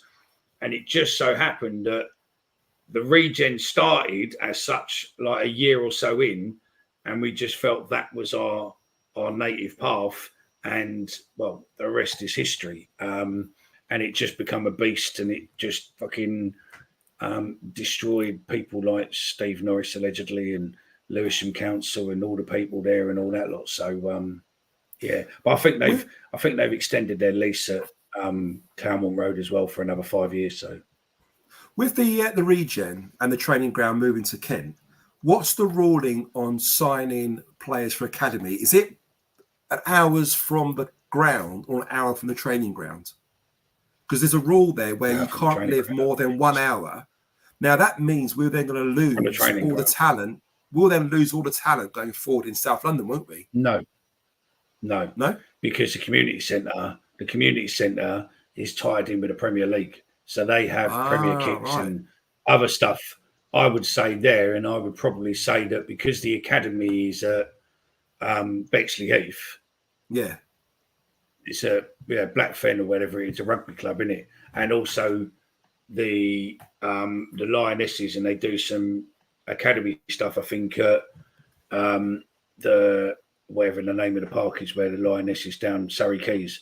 I reckon there's ways around it. They wouldn't be stupid to just suddenly move out. And that's what I'm saying. You can lose. Chelsea and all that lot do it. No, they're not. Because also, they're still going to gain it.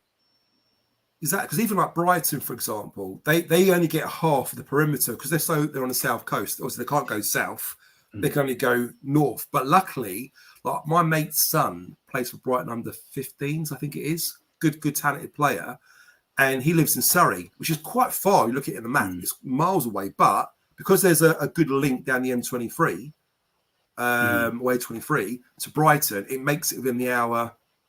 Yeah, but also you've got to think that the benefit with Millwall starting the training ground is that they now can start making friends with Kent schools.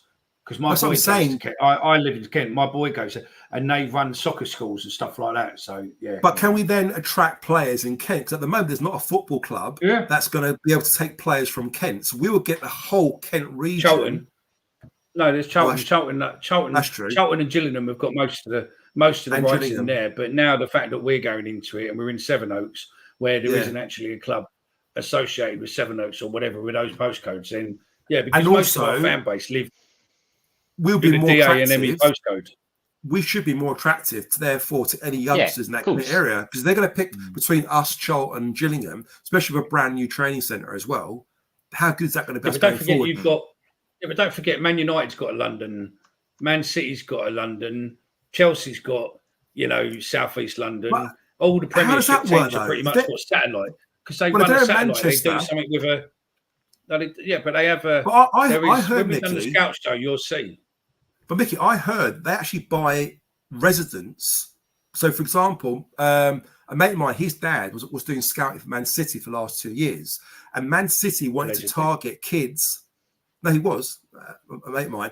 They wanted to target South London, but Man City wanted to target South London allegedly. Allegedly, what you're going to say next? Yeah. Allegedly, exactly.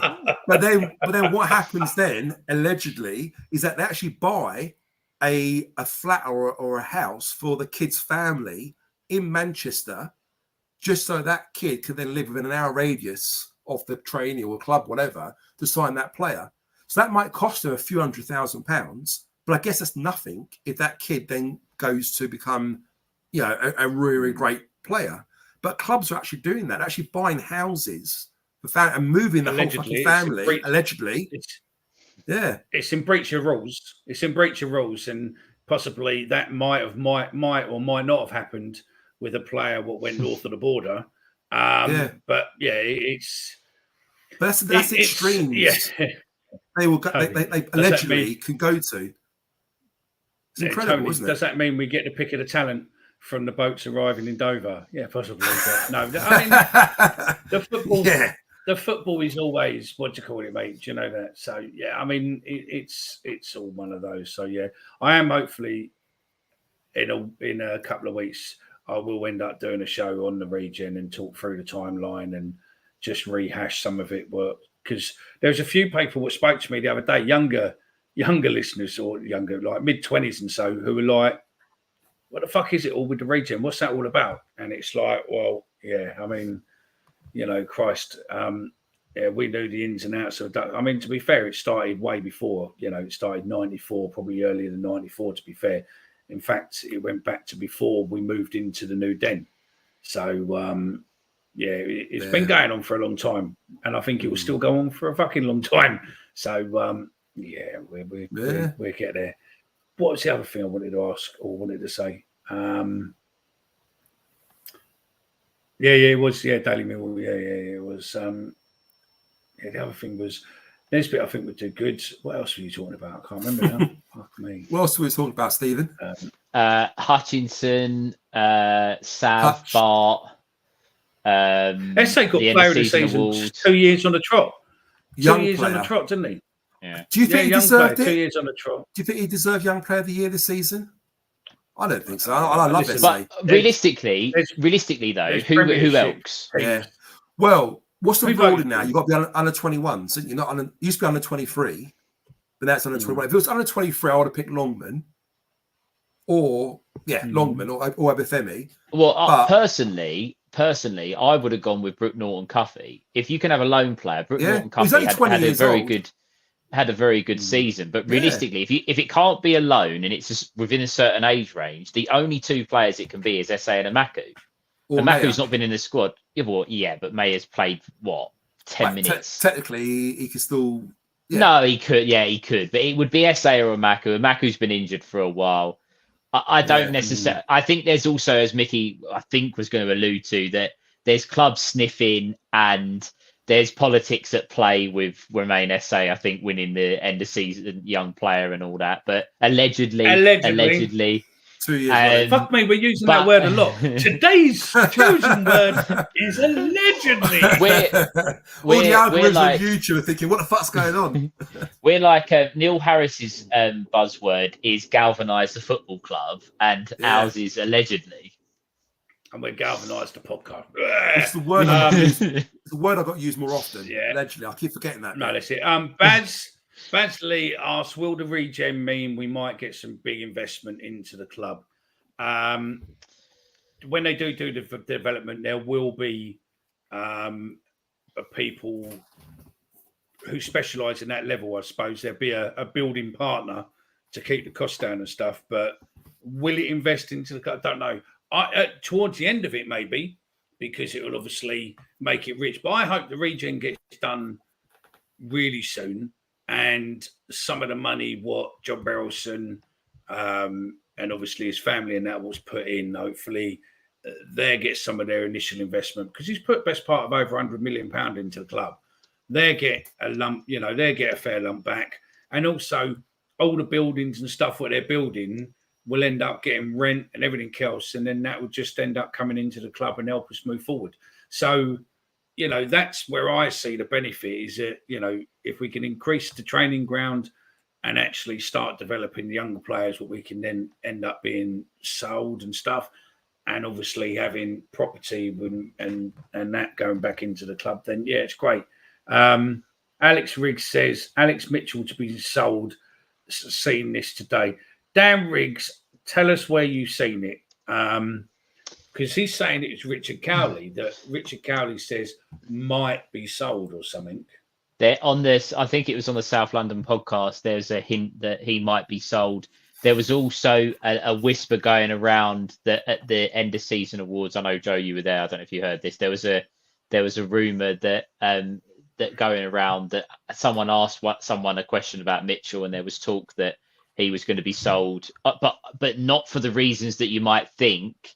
It's more that I think he's quite happy at Lincoln, and I think he would be happy to go there after the season. So I think not necessarily because Millwall want him out the door or they don't want him. I think it'd be his decision to go, I'm going to leave the football club and make my way elsewhere, which if that's the case, you've got to be pushing for as much money as you can for a player like that, because they obviously want him and there will be competition for him. It's a shame. I'd like to see Alex Mitchell given a run inside next season. He's never really got into it because of Rowett. And I think Harris was there when he first signed, wasn't he? So I don't know. Can't remember when he first signed now. But I just feel he'd be more suited to a back four rather than the Rowett way of the back three, which is probably the reason why Rowett let him go on. Especially getting a year under his belt with Lincoln, play first team football with men's football is only going to help him develop him as a player. A bit like a Coley. I know it's only at Bromley, but again, you're playing against men, adults. You're not playing with kids anymore. That's going to really help him. So he's back in the fold again next season potentially. The Coley. So we've got some youngsters coming through still, you know. Yeah, no, look, there's loads there, and obviously it's already in the thingy that is it Ofemi? Obafemi? The Sutton. Alafi, Isaac Alafi. Yeah. One we let on loan to Sutton, who then went to, where's he gone to now? It's like Stockport, I think. Yeah, he's doing right there, isn't he? He's scoring goals. Yeah. There's a comment there from Tony. How much could Lincoln pay for him? Would be peanuts. Now, I get that the finances might not necessarily be huge, but if there's demand for a player, he's obviously stood out at Lincoln. They've obviously think highly of him. Other clubs in the division in League One would have seen that and gone, that he looks quite good. A bit like what Millwall have done. When we've signed loan players, they've had successful spells at other clubs, and then they've come to us on loan, and then they've been bought by someone. Dan Ballard being the prime example, made his name in League One, then made his name in the Championship with us. Sunderland went and bought him. Yeah. Okay, it's not the same. We're not talking about the same money, but that could happen with Mitchell. It really could. So I wouldn't be against it. And also, we're talking about being close to financial fair play. Alex Mitchell is a product of our academy. So if we were to sell him, even for a nominal 500,000, 750,000, because he's a homegrown player, that would work in our favour with the financial fair play. So I could understand why they would sell him. I really could. Yeah. Oh, I do as well. I get that as well. Good evening, Stu. Are you well, mate? My friend in LA. So yeah, wait. Okay. There you go. Just a quick one before we go on. In the chat, I'm going to post a link in the chat right about now, whether or not YouTube allow it or not. But I'm going to post a link in there. Spencer's already in it. It's basically something what we're testing during off season, and you can have it on your iPhone or you can have it on Android. It's a messaging service as such, but there will be a fair amount of content, and there will be some freebie giveaways which I'll be publishing over the weekend for the first 50 or 100 or so people would join up. So if you want to join up, do so. It's called Bunches. It's an American messaging service, and don't anyone message me and go, hang on, Championship's not on it. It is coming over the next few days. They started reaching out to Championship to see whether or not some of us would help push it, and we'll give it a go and see what's what. I don't know how it fully works, and we'll test it. It's free. And that's it. Same as, Recast. We joined Recast, but it was great. And then Millwall just suddenly shot it in the foot by charging fortunes for the videos. We were charging 10 pence for videos and freebie ones because you got a load of free credits. And Millwall just suddenly went, yep, £3 a video. And people went, what? And then they didn't last very long.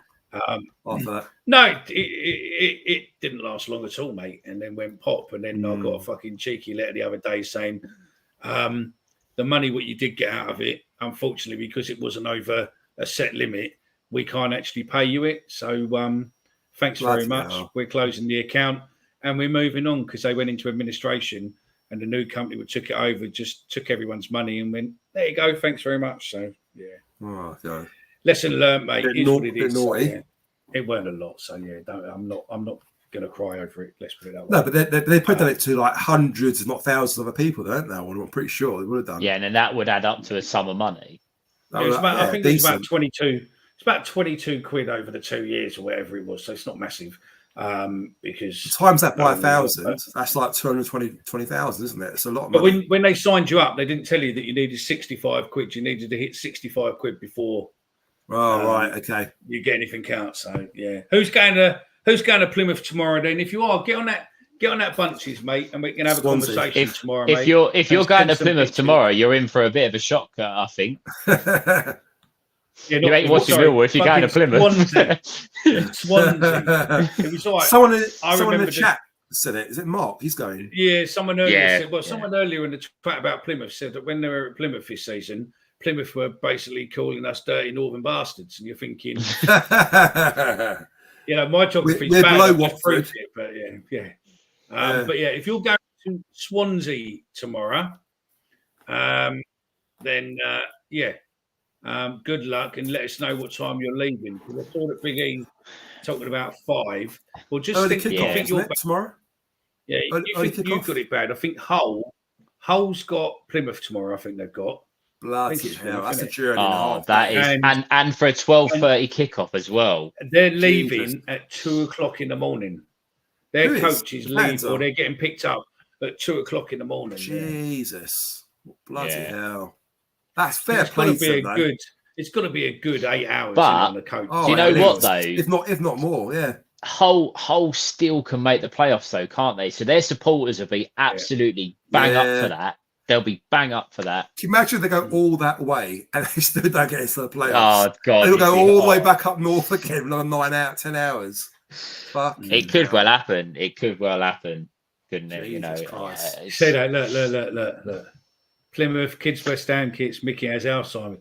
I have something, mate. It's been putting up with this lot fucking on WhatsApp for the last. It's Friday, year. But look, it's been a long week. I think I've done a while, mate. I found some good talent, mate. I found Joe. I found Chris. I found Stephen. I found Omar. Can I just say, I always say this. It's actually Joe's fault that I'm on this podcast because he was waffling so much crap after a game on a space. I was like, no, I'm not having that. I'm not having that. And I was crap. When do I ever talk crap? Come on. Burnley away. It was Burnley away last season. We got beat 2-0 and you laid into one of our players. I was like, no, I'm not having that. And then the rest is history. Was it Vogelsammer by any chance? Possibly. But it's your fault, mate. It's your fault that I'm here. So do you know more people? Do you know more people voted in a poll than they did press like while watching? So, yeah.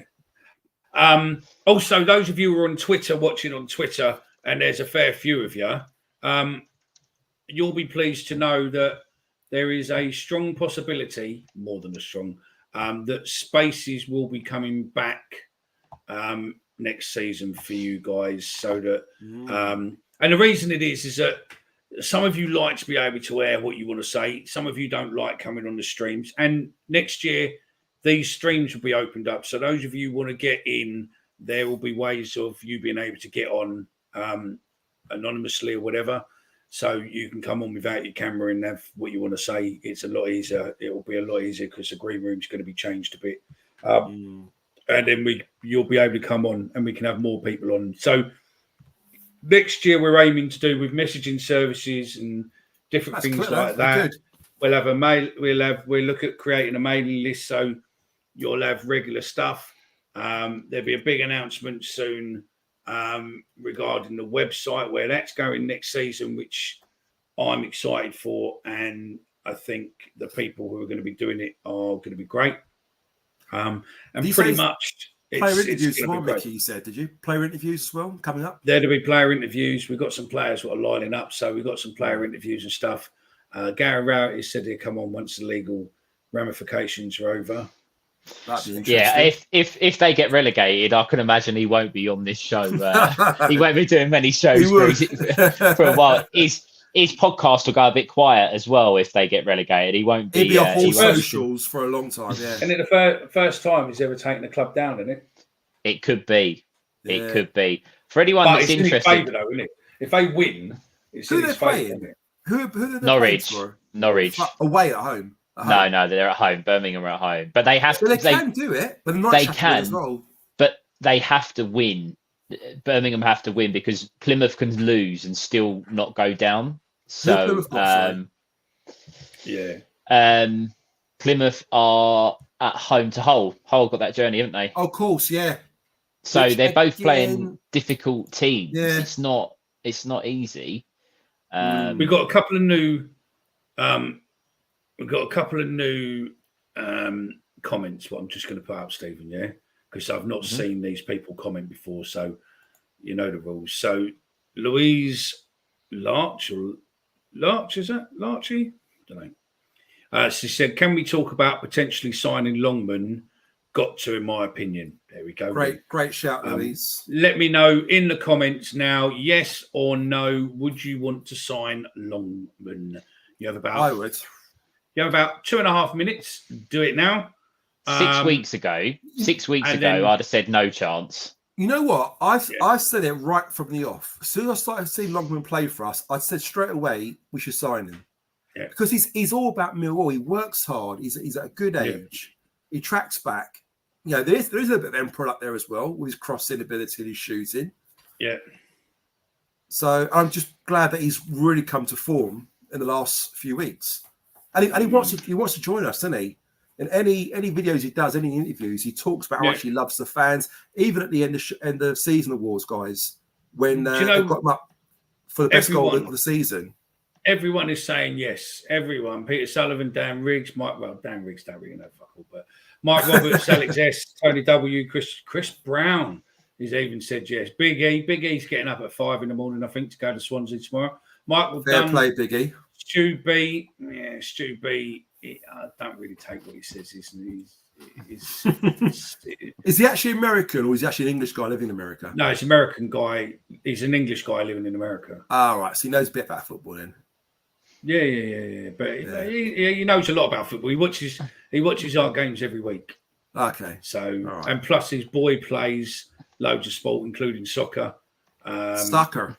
And other bits and pieces. So soccer. On the subject of Longman and us potentially signing him, do you think there'll be other clubs that would have been looking at him over the last couple of weeks and gone, do you know what? We'll because I think again 6 weeks ago people would have just gone absolutely not, no chance. You know, Spencer's got not interested. Good point. Scoring goal of the season as well. Spencer said there, look, Longman playing for anyone else other than Harris, no chance. But now I think it's a no-brainer. Seems to love playing for Harris. I agree, and if you get on bunches, you can carry on the conversation when we stop, and we'll jump on as well. You know, Spencer's in there, Big E's in there, and stuff. So jump in there. And also, Spencer, to your comment just then, again in the player award, when he won the goal of the season, he went up on the microphone. He's quite young, and he seemed quite sort of naive as he was talking, but he was very, very honest in what he was saying. And he's like a kid up there. And all he kept saying was, and he sort of laughed as he said it. He said, "I just love it here. I love it at Millwall." That's what he kept saying. And all the fans were clapping him. And he goes, "I want to stay." Basically, he was more to say, "I want to stay," but he didn't say the words, "I want to stay." You can completely read what he was trying to say, you know? He lives in LA, by the way, Tony. West Coast, yeah? Yeah, no, Stu lives in LA. So, very posh area of Los Angeles, but he lives in Los. Because when we got married, we went over there and he gave me a bottle of peanut butter whiskey. Hey? Which is that more whiskey with a bit of peanut butter flavour? No, or it's peanut butter? It's peanut butter whiskey. Really? With whiskey? It's in the freezer. Wow. It's unreal. It's weird. It's really weird, but it's great. The other question will come in from a new comment, just in case he's thinking, oh well, I don't know if Mike Roberts is new or not, but I'm going to say he's new now. Hi guys, I think Emaku is our best prospect. Pace, strength, Yeah. direct. Improve his heading, and we have our centre forward. Again, get in the comments, yes or no. Mike and Mickey, sorry to keep interrupting here, but again, I had such a great night the other night at the awards, and I managed to, I'm like, I speak to all the players or whatever. Sitting down with him, I was sitting here for a good 10, 15 minutes. Believe it or not, he doesn't see himself as a striker, Emaku. In fact, he was saying he doesn't actually enjoy playing as a striker. His preferred position, he said, is left wing. When I asked him why, and he said, I don't like playing my back to goal. I like to play on the ball, actually facing like the play. And he said he quite enjoys playing on the left-hand side. So we all think he could be the answer to our striker problems, but it seems like the player doesn't want to play as a striker. He actually enjoys the winger role. So yeah, there it is. Screwball peanut butter whiskey.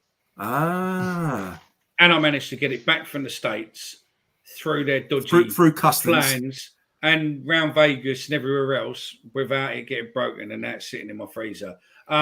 Wow. Peter, it's easy. It's our show name, mate. That Millwall podcast, and you'll find it on there. Spencer's on there, others are on there. So yeah, just literally that Millwall podcast, and you will find it. So do you think just on the subject before you were talking there about Emaku, do you think he's just somebody that suffered a little bit with coming into a team? Harris alluded to it, didn't he, about that the squad was built for wing backs, and then it was kind of like, oh, we've got to try and find a winger, we've got to try and do this, we've got to, round peg, square holes and all that. Harris will be able to find a permanent position for Emaku and just concentrate him in that position. Do you think that that's what he needs, someone to kind of push him into a direction of where to play? Well, when I was talking to him, he mentioned about how lucky he's been this season with injuries. He said that the game against Huddersfield away, do you remember he started that game and he played right wing along with played the striker, and he had a bit of a shocking game. So basically he was saying that leading up to that game, he had a slight groin injury. Because he had the opportunity to play for Millwall start, I'm not saying he lied, but he done everything he can to start that game. But what happened within 10 minutes, his groin went again. And he carried on playing the whole that first half with a groin strain. So again, us fans watching, we look at it thinking, oh, fucking hell, is he not good enough? And why is he not taking the opportunity? He wanted to take the opportunity, but he was really struggling. That's why he got substituted at half time. It wasn't because of a bad performance, it was because of an injury. And he's been plagued by injuries. He needs that longevity in trying to keep fit, keep playing, and hopefully we'll see what player he can be for us. See, look, we're doing a Q&A now. Maybe we should do these like this now, thingy. So Q&A now.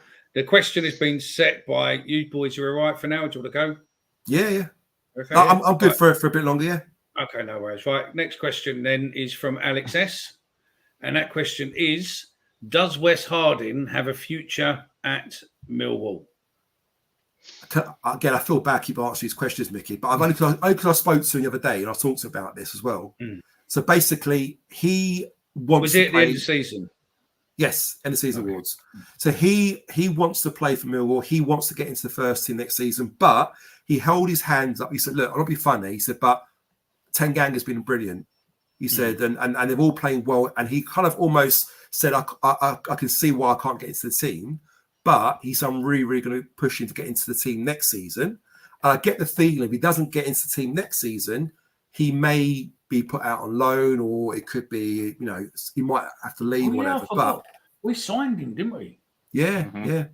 But he loves it. He said he loves the club, he loves everything about Millwall. He said, but of course, every player wants to play. And he's hoping that he might break into the team next season. I mean, all the players talk about him. They all say what a lovely guy he is. And he is. He was such a lovely guy. I talked to him for 10 minutes, but what a lovely person. I sat with his family, QBR. His family, his missus. What are they like? And his family. Yeah, lovely. They were lovely. Well, nice. Really, really nice. Yeah, really nice. Doesn't surprise me. Really nice family. So, yeah. I think with Wes Harding, the biggest, the pro that he's got in his favour, not that I'm not saying he's good enough, but the position that we've always loaned in is right centre back. Because Jake Cooper, he's going to be the left centre back. That's just how it is. And especially left footed. So he's competing for a spot that we're always looking to try and find that permanent centre back to fill that it's like role. What Chap said earlier, wasn't it, Stephen? You got Hutch there that's still not going to give up that place if he signs next season. You then got potentially Alex Mitchell. Could he come back? You then got the likes of obviously, Wes Harding as well, another option there potentially. So there's lots of options. Plus, we might even go out and sign a player, won't we, as well? Yeah, I think what I'm excited for is that next season, hopefully, we get to see how Harris has matured as a manager and play how he wants to play, not how he needs to play to keep it in. So, 100%. we'll see. Just a quick shout out to Peter. I'll take that's you, Peter. I'll take it that's you, Peter, and Romford Lion. Thank you very much for joining Bunches. Come on, the rest of you.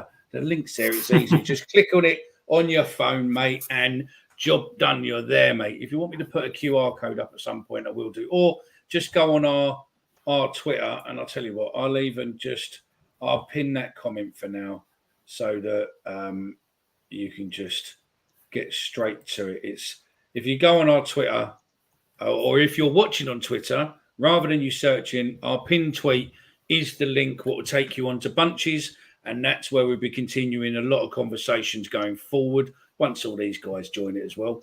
And then basically we do, match day stuff and all that, because the WhatsApp bit was great, but it's okay. But WhatsApp's quite long-winded for everyone to sit there and communicate. So Mickey, is Bunches a bit like Telegram, is it?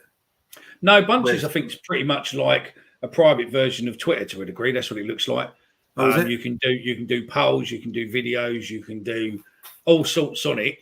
But I've got no idea what the pretense is. I don't know if there's going to be adverts on there at a later date or how they do it or whatnot. Yeah. But so you're going to put something on Twitter later, so we can then log on to that. It's already on Twitter. Just click on our. Cool. Yeah, it's already there now. If you go to our Twitter feed and go to the pinned tweet. You will find on there that you'll find. Okay, guys. So it's as easy as that. So I'm going to do that now. So I'm logging on to the Millwall. Watch him fuck Twitter. it up. I've got it now. I can do this. It's a pinned tweet. Even I can do this, guys. If I could do this, you can do this. I've just clicked on the link. If everyone, whoever joins Bunches from watching us right now, and your first post once you've joined our group, you write Joe sent me, right? Or shut the fuck up, Joe. Right? You might have to do. They get a prize, do they? I don't know if you'll get done for swearing. I don't know if it's like that. But yeah, just do shut the fuck up, Joe. I will find you a prize. So everyone who does that, we'll get you a key ring or something. Yeah, okay. I'm done it. Look, there you go. You can see that. I've done it. I'm logged in. Can't get search TMP. Yeah, you need to get on Bunches. Search TMP. Yeah, that Mill podcast. But yeah, it's done. Joe's in. He clicked the link, so probably do it that way. Yeah, that's the easy way to do it. Just go to the Twitter feed, look at the pinned tweet, click on the tab, and that's it. It asks you to download it. You click on get. I'll tell you what I'll do is, while Stephen talks now, I will find the link I put here in the chat on YouTube. Looks really good. And I've just pinned the message. So the message is highlighted and pinned to the top of the chat. So if you're watching it on YouTube or whatever, then just quickly go on and say, yeah, sorry, guys, come on late. Has anyone mentioned Helke at Huddersfield? No, there you go. We haven't, but we'll take that now, and I'll leave these two to discuss it. Go on. Hellick, top scoring centre back. Steve was talking about that earlier, weren't you, Steve? Yeah, the thing is, right. Don't worry, Mike. I come late as well, so yeah. There's a lot of players that play. I think Huddersfield have got, I would say, at least 3 that I would look at. Birmingham have a couple. Rotherham have at least their goalkeeper.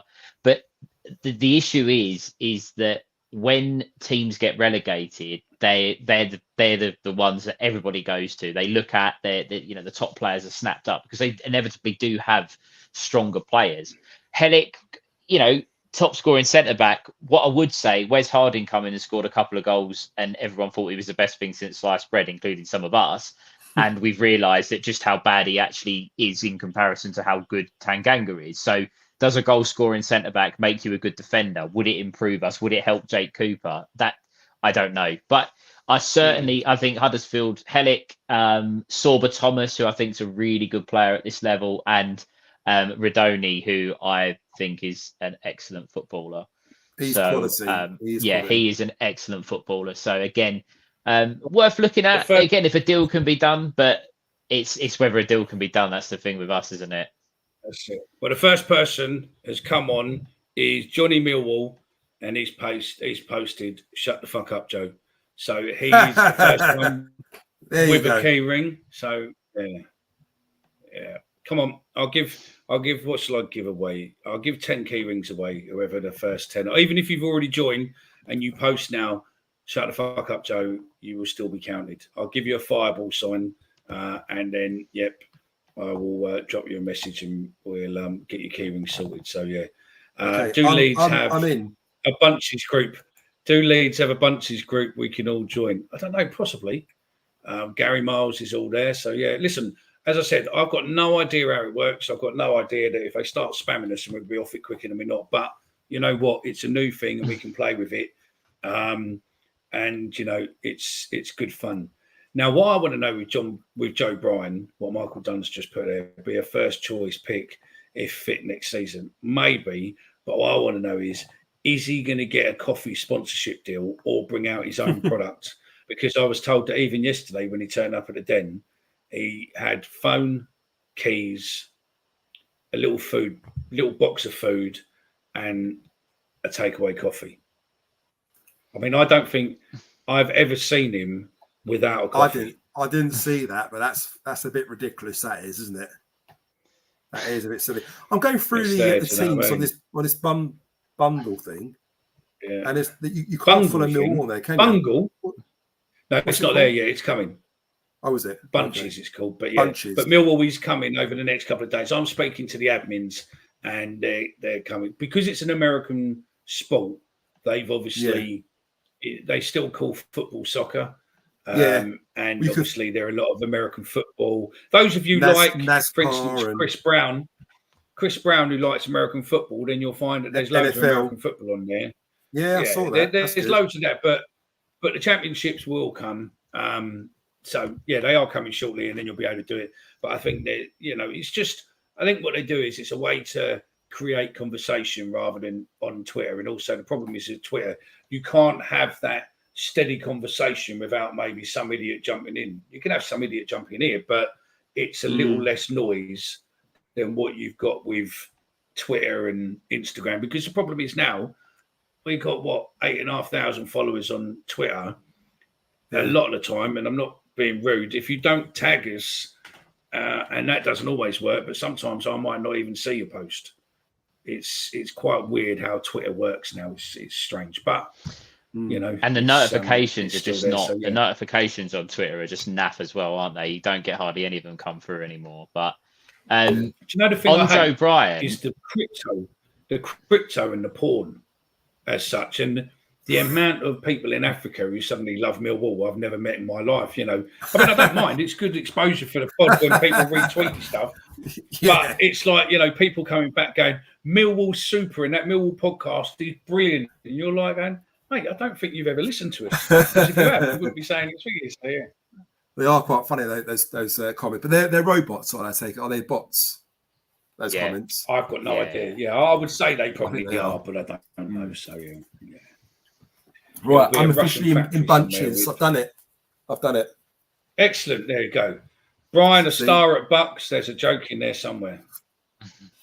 Go on, then. You're sorry. On Brian, there was someone post. I think it was Dan put in our group earlier that we were after potentially a left back in January from Huddersfield. I don't know if you guys saw it earlier in the chat that we were linked with him, and there we put 2 and 2 together and got that. Richard Cooley had said that we were after a young player. He's 22 years old, a left back. Joe Bryan didn't have his injury. I know he had a injury, but he didn't have he was playing in January, I believe. So I wonder again, Harris. Again, it's all on Neil Harris. Does Neil Harris see Joe Bryan as his viable left back for the season? I don't know. You've also got Adam Malachi coming back in, who now has first team football.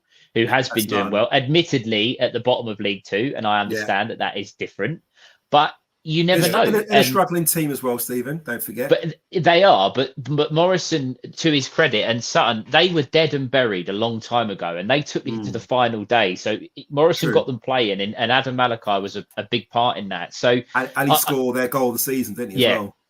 So I don't know about Brian. It's whether Harris wants him. It's whether Harris sees him as a viable left back for the season. And unfortunately, with his injury record, I don't think he is. But we'll see. I saw the other day his goal he scored for Fulham in the playoffs. You know when he took that quick free kick at Wembley when it was empty and got the promoted, that come up. We've not really seen that apart from his goal against Middlesbrough, which was a well taken volley. We've not really seen that quality that on the foot. ball, that left foot as much as maybe we should have. So I don't know. Especially comparing to the goals that Malone scored, for example, previous to him signing. You know, Malone was full of goals and action, really, where you think Joe Bryan being a better player, technically, he hasn't quite delivered, is he, at that level yet? No, I don't know. I think again, are we going to prioritise a left back when we've got one? Over a target, you've got Murray. Yeah, you've got Murray Wallace as well. You've got Adam Malachi coming back in. Are we going to sign another left back when we've? And don't forget, you've got Danny McNamara there as well. Yeah, so 4 potential left backs. I wouldn't. I don't think it's a position that we're going to be looking at all. Personally, no, I agree. Any more questions, or are we all done on the old chat? I'm just looking now. There. Nope. There we go. Look, if you've got a question for the panel, drop it in the chat now. And yes, Stephen is wearing shorts. Always wearing shorts. Top low. Think Danny. Yeah. Oh well, we had Toffolo, didn't we? Signed him, then we let him go, didn't we? Yeah. I mean, there you go. There, look, there's one. Think Danny has done a great job as left back. Has. I think he's done all right at left back. Yeah. Although I would say, Gary, to your point there, I think defensively he's done a great job, but offensively he doesn't really offer us much in the final third, does he? Still, unfortunately. No, and that's the thing for being what do you call it, isn't it? For being a right back. Well, defender, of course, defense first, winger, and exactly, yeah. I think Danny the thing with Danny McNamara is I think if you ask him to do a job, he'll do it for you. 100%. He'll do the job for you. But Harris, for me, I think he's going to want a left-footed left back to give that balance. And with Leonard, how do you get Leonard? You can't take Leonard out of the team. He's player of the season. So of course not. It's a struggle, I think. And one thing I'll say, Stephen, is that having Danny McNamara and Leonard, I think you've got two of the best fullbacks in the Championship who are the best at defending 1v1. Yeah. And absolutely. That's been so pivot in our success towards the end of the season in the clean sheets we've had and us nullifying, opposition wingers, because those two are, for me, the best when it comes to 1v1 defensively. 100%. Well, Jonathan Fraser's given us a great sort of off-topic bit of fun, as it is the last game, before we talk briefly about Swansea before we end, yeah? Who's everyone's ideal pre-season friendly? Ooh, I think personally they'll be going to Spain. Barcelona away. Yeah, that'd be quite nice. They'll be going to Spain or Portugal, and I'd probably look and see whether or not we end up playing Tottenham or Burnley in a pre-season. I tell you what, Jonathan. I would love to see us go abroad. Doesn't matter where it is, just anywhere. But he did say that. He said Prague. Oh, mate, I went to Prague a year ago for a weekend. Lovely city. Loved it. That will never happen. I tell you what, on the pre-season though, on a serious note, I was talking about this the other day, and our standard of pre-season friendlies over the last 3 or 4 years have been woeful. That's been shocking. We don't play anyone that's any good. Okay, that might be a bit harsh on maybe teams that have come over from abroad that play at a decent standard, but we play too many subpar teams like that on our budget, Margate, and that's the thing. What about Forza Sittard? We have to pay for Sittard away. We have to pay for these teams, don't you? No, I understand that. The home, I think it's the home team have to pay the away team because they get their gate receipts, don't they? And they've got to pay them to travel over. But Forza Sittard, we could return the favour. We played them at our ground, didn't we? This year, was it this year? Yeah, okay. We could do a return and go back to their ground. I I think we were looking at trying to get Sporting Lisbon over this season. Oh like yeah, but pre-season. it wasn't that for the anniversary. Well, that was the first Yeah, game they of the wanted opening day, wasn't it? Yeah. Yeah, and they Well, wouldn't say, need too Mickey? much money. They wouldn't need Yeah. too much money. That's the thing. You got to pay them enough money, but you got to have enough gate receipts in order to pay them. So if it's a big club, Do you know I the guess mad, you do you know what madness is there? Right, everyone sits there and goes, "Oh, we're affiliated to Rangers and all that." But if you go back, and I mean Gazza ain't here, but if you go back into Millwall history enough, right at the beginning, Millwall was affiliated with Celtic. Right at the beginning, really? they used to have dinners, dinners with the Celtic teams and all that, Bloody hell. different fundraising and all that, because I saw some programs with all the bits on it, but yeah, it's one of those. All right, so yeah, Rangers I can't see us playing Gillingham this year. West Ham would be a good call, but I can't see it. Charlton maybe just to beat them again. Well, we played Charlton, We'll didn't lose we? them. We played them in the it was 2-2, like, which I actually thought was quite a good test. Actually, we were 2-0 down, remember, Stephen? That yeah, game. yeah. So and people questioned my stat there, mate, that it was nearly 10,000 days since they last beat us, and people questioned it, and it was You're right. Yeah. No, I'm right. I'm always right. Unlike Tony, who's wrong. What jam factory? We've never had a jam factory affiliated to us. It's a tinsmith factory, not a jam factory. And people at Millwall, when they put the big plaque down and the concrete board and the stone plaque down in East London next to the factory, they even got it wrong either. It was never jam. It was a preserve as such, but it wasn't jam because it just wasn't. So yeah, but that's one of the preconceived Millwall facts that people always get wrong. We're off to Spain pre-season, so probably a couple of behind closed. There we go. So we're going to Brian Horn's place soon. Yeah. Yeah. Brian Spain, Horn, if you're watching, Portugal. a couple of tickets. We could do a couple of live streams from there. Brian Horn. So yeah.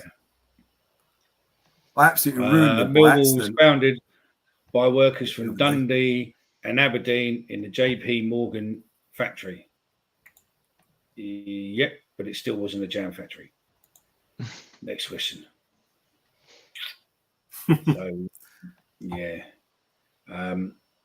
Swansea. Before we go, we're getting on fucking hell. 2.5 hours, gents. 2.5 hours. I know. Well, I think me and Stephen are flagging a little bit. The fact you joined us at the halfway mark, you probably got loads of energy still. Where me and Stephen are like, I don't actually. I don't. I'm like, no, I'm running out of things to say. running out. So That's yeah. the first. So yeah, and also I think it's just been a long week, and you're just like, yeah, I'm with you on it's that. been one of those weeks. It's like loads of things. Customer running around dealing with problems and car service and speaking to loads of people on the phone and that. Not loads. It's all right when you're doing loads of face-to-face meetings, but when you're just like chasing things and all that, you sort of get. Well, it's when you stop, isn't it, Nicky? It's all right when you're going. The adrenaline keeps you going. When you stop, it's when you stop. That's when the tire just hits you, isn't it? We were saying earlier, Mickey, in the first half of the show about Swansea. Are we on the beach now, as in the Millwall players, and therefore they don't give a shit about the score tomorrow?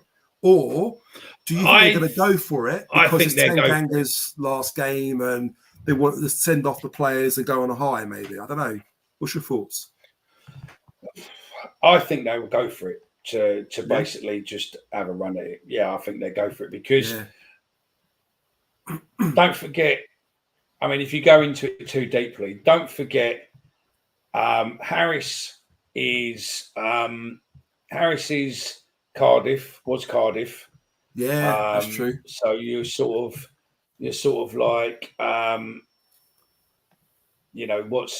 what's going to happen, what's going to happen there. So I would say that he probably doesn't want to get beat by a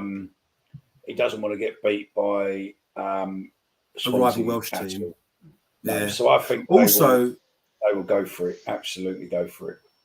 Also, on the player awards, he mentioned about the Swansea game and about how potentially results going our way, we could end up finishing 13th if we win. So the fact he said that, I think that psychologically he's thinking, I want the win. And I he wants don't to win. think I don't think Neil Harris can go. I don't think he can go any other way. His mentality, Yeah. he will want to win the game, whether or True. not the players The players and the deliver. yeah, and also Swansea. It depends on their attitude. It could just be a not an easy, but it could just be a gentle game of football. Do you know what I mean? No one's gonna really put themselves and get injured or fly nothing into to play tackles. for, and no. Although Stephen, you've got that rivalry. It's England versus Wales. No matter how you want to Oh paint it yeah, up, it could be a pre-season friendly, but you always got that hatred, that rivalry, that passion, that want to win. You know. I think the supporters would be more inclined to want to go there and win the game, but I'm not sure. I'm not sure personally, but I think it'd be a draw. I think it'd be a draw. I don't see either teams really pushing for it. I think there'd be lots of goals. I think it'll be an open game. I think both teams aren't going to give a shit. It'll be end-to-end stuff. I think it'd be a cracking game, and I can see us probably winning 3-2. I mean, I love what you're on. I'll go 2-2. I'll go 2-2. I think both teams will that the freedom. That's the other side, isn't it? When you're playing football with freedom, you can it be a bit more expansive. Anyone watching that game, whether you go live or watching it on TV or stream, whatever, I think tomorrow won't be a dull game. It'll be an open game. Both teams, I've got nothing to worry about. And I think we should see a decent game to see us out, and hopefully a few goals. Fingers crossed, isn't it? Yeah. I think we'll probably end up winning it, to be fair. What way to end? I reckon I'm going to go mad and go. I'm going to go for 3-1. Yeah, I can see that happening as well. I can just see us smashing them, just for the hell of it, and making sure that that's it. Yeah, I can see us winning 3-1. Didn't we play them? Didn't we draw them last time? Didn't we draw them earlier this season? We did, didn't we? Who did? But no, draw it there, wasn't it? Didn't we do them 2-2 and they scored both the goals? No, that was last season. Yeah, that was last season. Season. Yeah. But I think we could potentially win 3-1. We could lose 3-1. It'll be a very open game. Definitely be goals. So, I think we're pretty much it, really, aren't we? Just a 2.5 hours in. I'm surprised even the audience are still with us. Yeah, so am I, mate. So yeah, loyal. Let us know in the comments if you like the. If you're still awake, let us know if you're still awake. Let us know if you like the 7-1. I would just like to say it is because pretty much a short has gone fairly viral this last month. But I would like to say thank you very much to all of you watching us on YouTube. The last month, we're not there. We're not finished yet, but we're already about 270,000 views.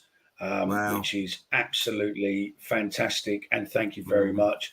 Putting that into contrast to a degree, the other large name on YouTube has only done 188,000 this month. Wow! So you can see that because of all of you who don't press the fucking like button, you are doing us all a service. So send the videos to your pals, WhatsApp, etc. Make sure as many people as you can watch it, and make sure as many people subscribe. If anyone wants to take pictures of getting everyone they know they see it in a away game to subscribe to our channel, and then send us a video of how many people you do, I'm sure we can find you a prize. It is what it is. Stephen, I'll come to you in a minute. Josephine, have you got anything you want to say? No, it's just been it's been an absolute pleasure. Enjoyed it this season. I won't be around for the Sunday one, so obviously I've had a great. I'm sorry, but look, Imagine. I love Jay. Oh, that's not nice. The reason we fair- started an hour earlier, the reason we started at 7 was so that we could get Chris on. Chris isn't Yes, that's available true. later in the evening, and he wants to keep coming on the lives, but he's not available later in the evening because of commitments he has. But that's why we started it early and come on. But listen, it's on YouTube. You can start later, start earlier. You can watch it. So yeah, and if you've got That's to hear on the podcast and you've only listened and missed my early message of saying you're on part 2, this is part 2, and you've missed an hour of Joe, Chris, and Chaps talking proper football stuff. So now, Joe, Chris, and Chaps. Wow. Sorry, Joe, Stephen. Stephen's the Joe, forgotten man Stephen, already. Chaps. I tell you, mate, I keep getting things fucking muddled up, mate. I've got Alzheimer's. Mickey, I think we're about part 3 now, aren't we? Nearly. But fair play to the Big guys who E- still with us. Big E says, can you release that track onto? Can you put the intro track on Spotify? I'll do better than that in a sec. I'll give you I'll play the full tune in a sec for you, and then I'll end with the video. So yeah, it's all done. So Josephine, you said what you said. Yes, thanks a lot, guys. Stephen, what would you like to say? Just thanks for the support again. We say it the last couple of weeks. It's been phenomenal. The growth on the channel. We wouldn't be Such a short where amount we of are. time, Yeah, without the listeners. So thank you very much. I will be around for the Sunday Night Live, obviously the last one of the season.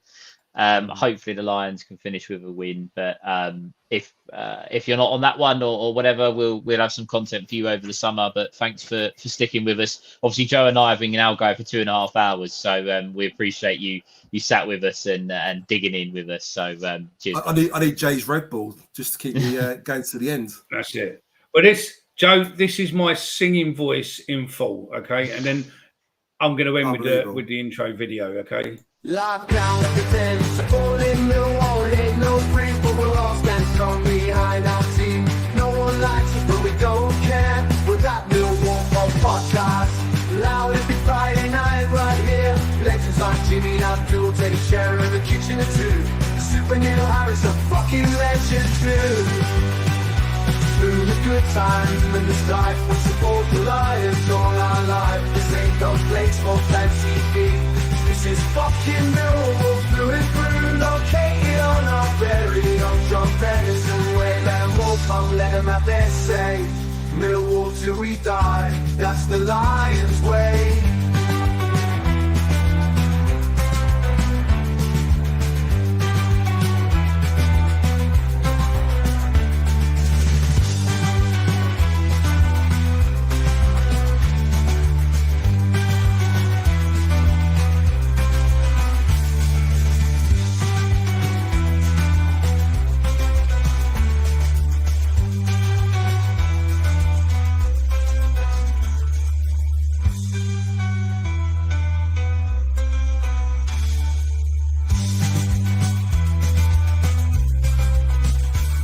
Lockdown at the den, supporting Millwall, ain't no breeze, but we'll all stand strong behind our team. No one likes us, but we don't care. We're that Millwall podcast. Loud every Friday night right here. Legends like Jimmy Abdul, Teddy Sheringham, and Kitchen of Two. Super Neil Harris, a fucking legend too. Through the good times, through the strife, we'll support the Lions all our life. This ain't no place for fancy feet. This is fucking Millwall through and through, located on our very own John Benison way. Let them all come, let them have their say. Millwall. That's your Christmas number one there, isn't it? That's it. That's it. Look, thank you for everyone. We started this as a bit of a relief over COVID, and then we've thrown everything into it over the last 2 seasons. You've seen the guys. Without these guys, the likes of Stephen, Joe, Chris, Alex, Dan, Ben, Omar, Jay. Without all of these guys, we wouldn't be able to do what we're doing. And we just wanted to say thank you very much from the bottom of the heart. It means a lot to us that you tune in every night or when we do a live, and also you watch our other content across. Those of you on Twitter, thank you very much for following us, and thank you very much for liking and retweeting this stuff. That is it from us until Sunday night, when hopefully we can celebrate the final game of beating Swansea. Birmingham goes down, or Sheffield Wednesday. Either one, I'm not bothered. But yeah, you are all super, super people, and thank you very much. And we'll end with a new intro. Laters. Language you don't usually hear on television. Millwall in London's Docklands. Lockdown, the fence, all in Millwall, ain't no breeze, but we'll all stand strong behind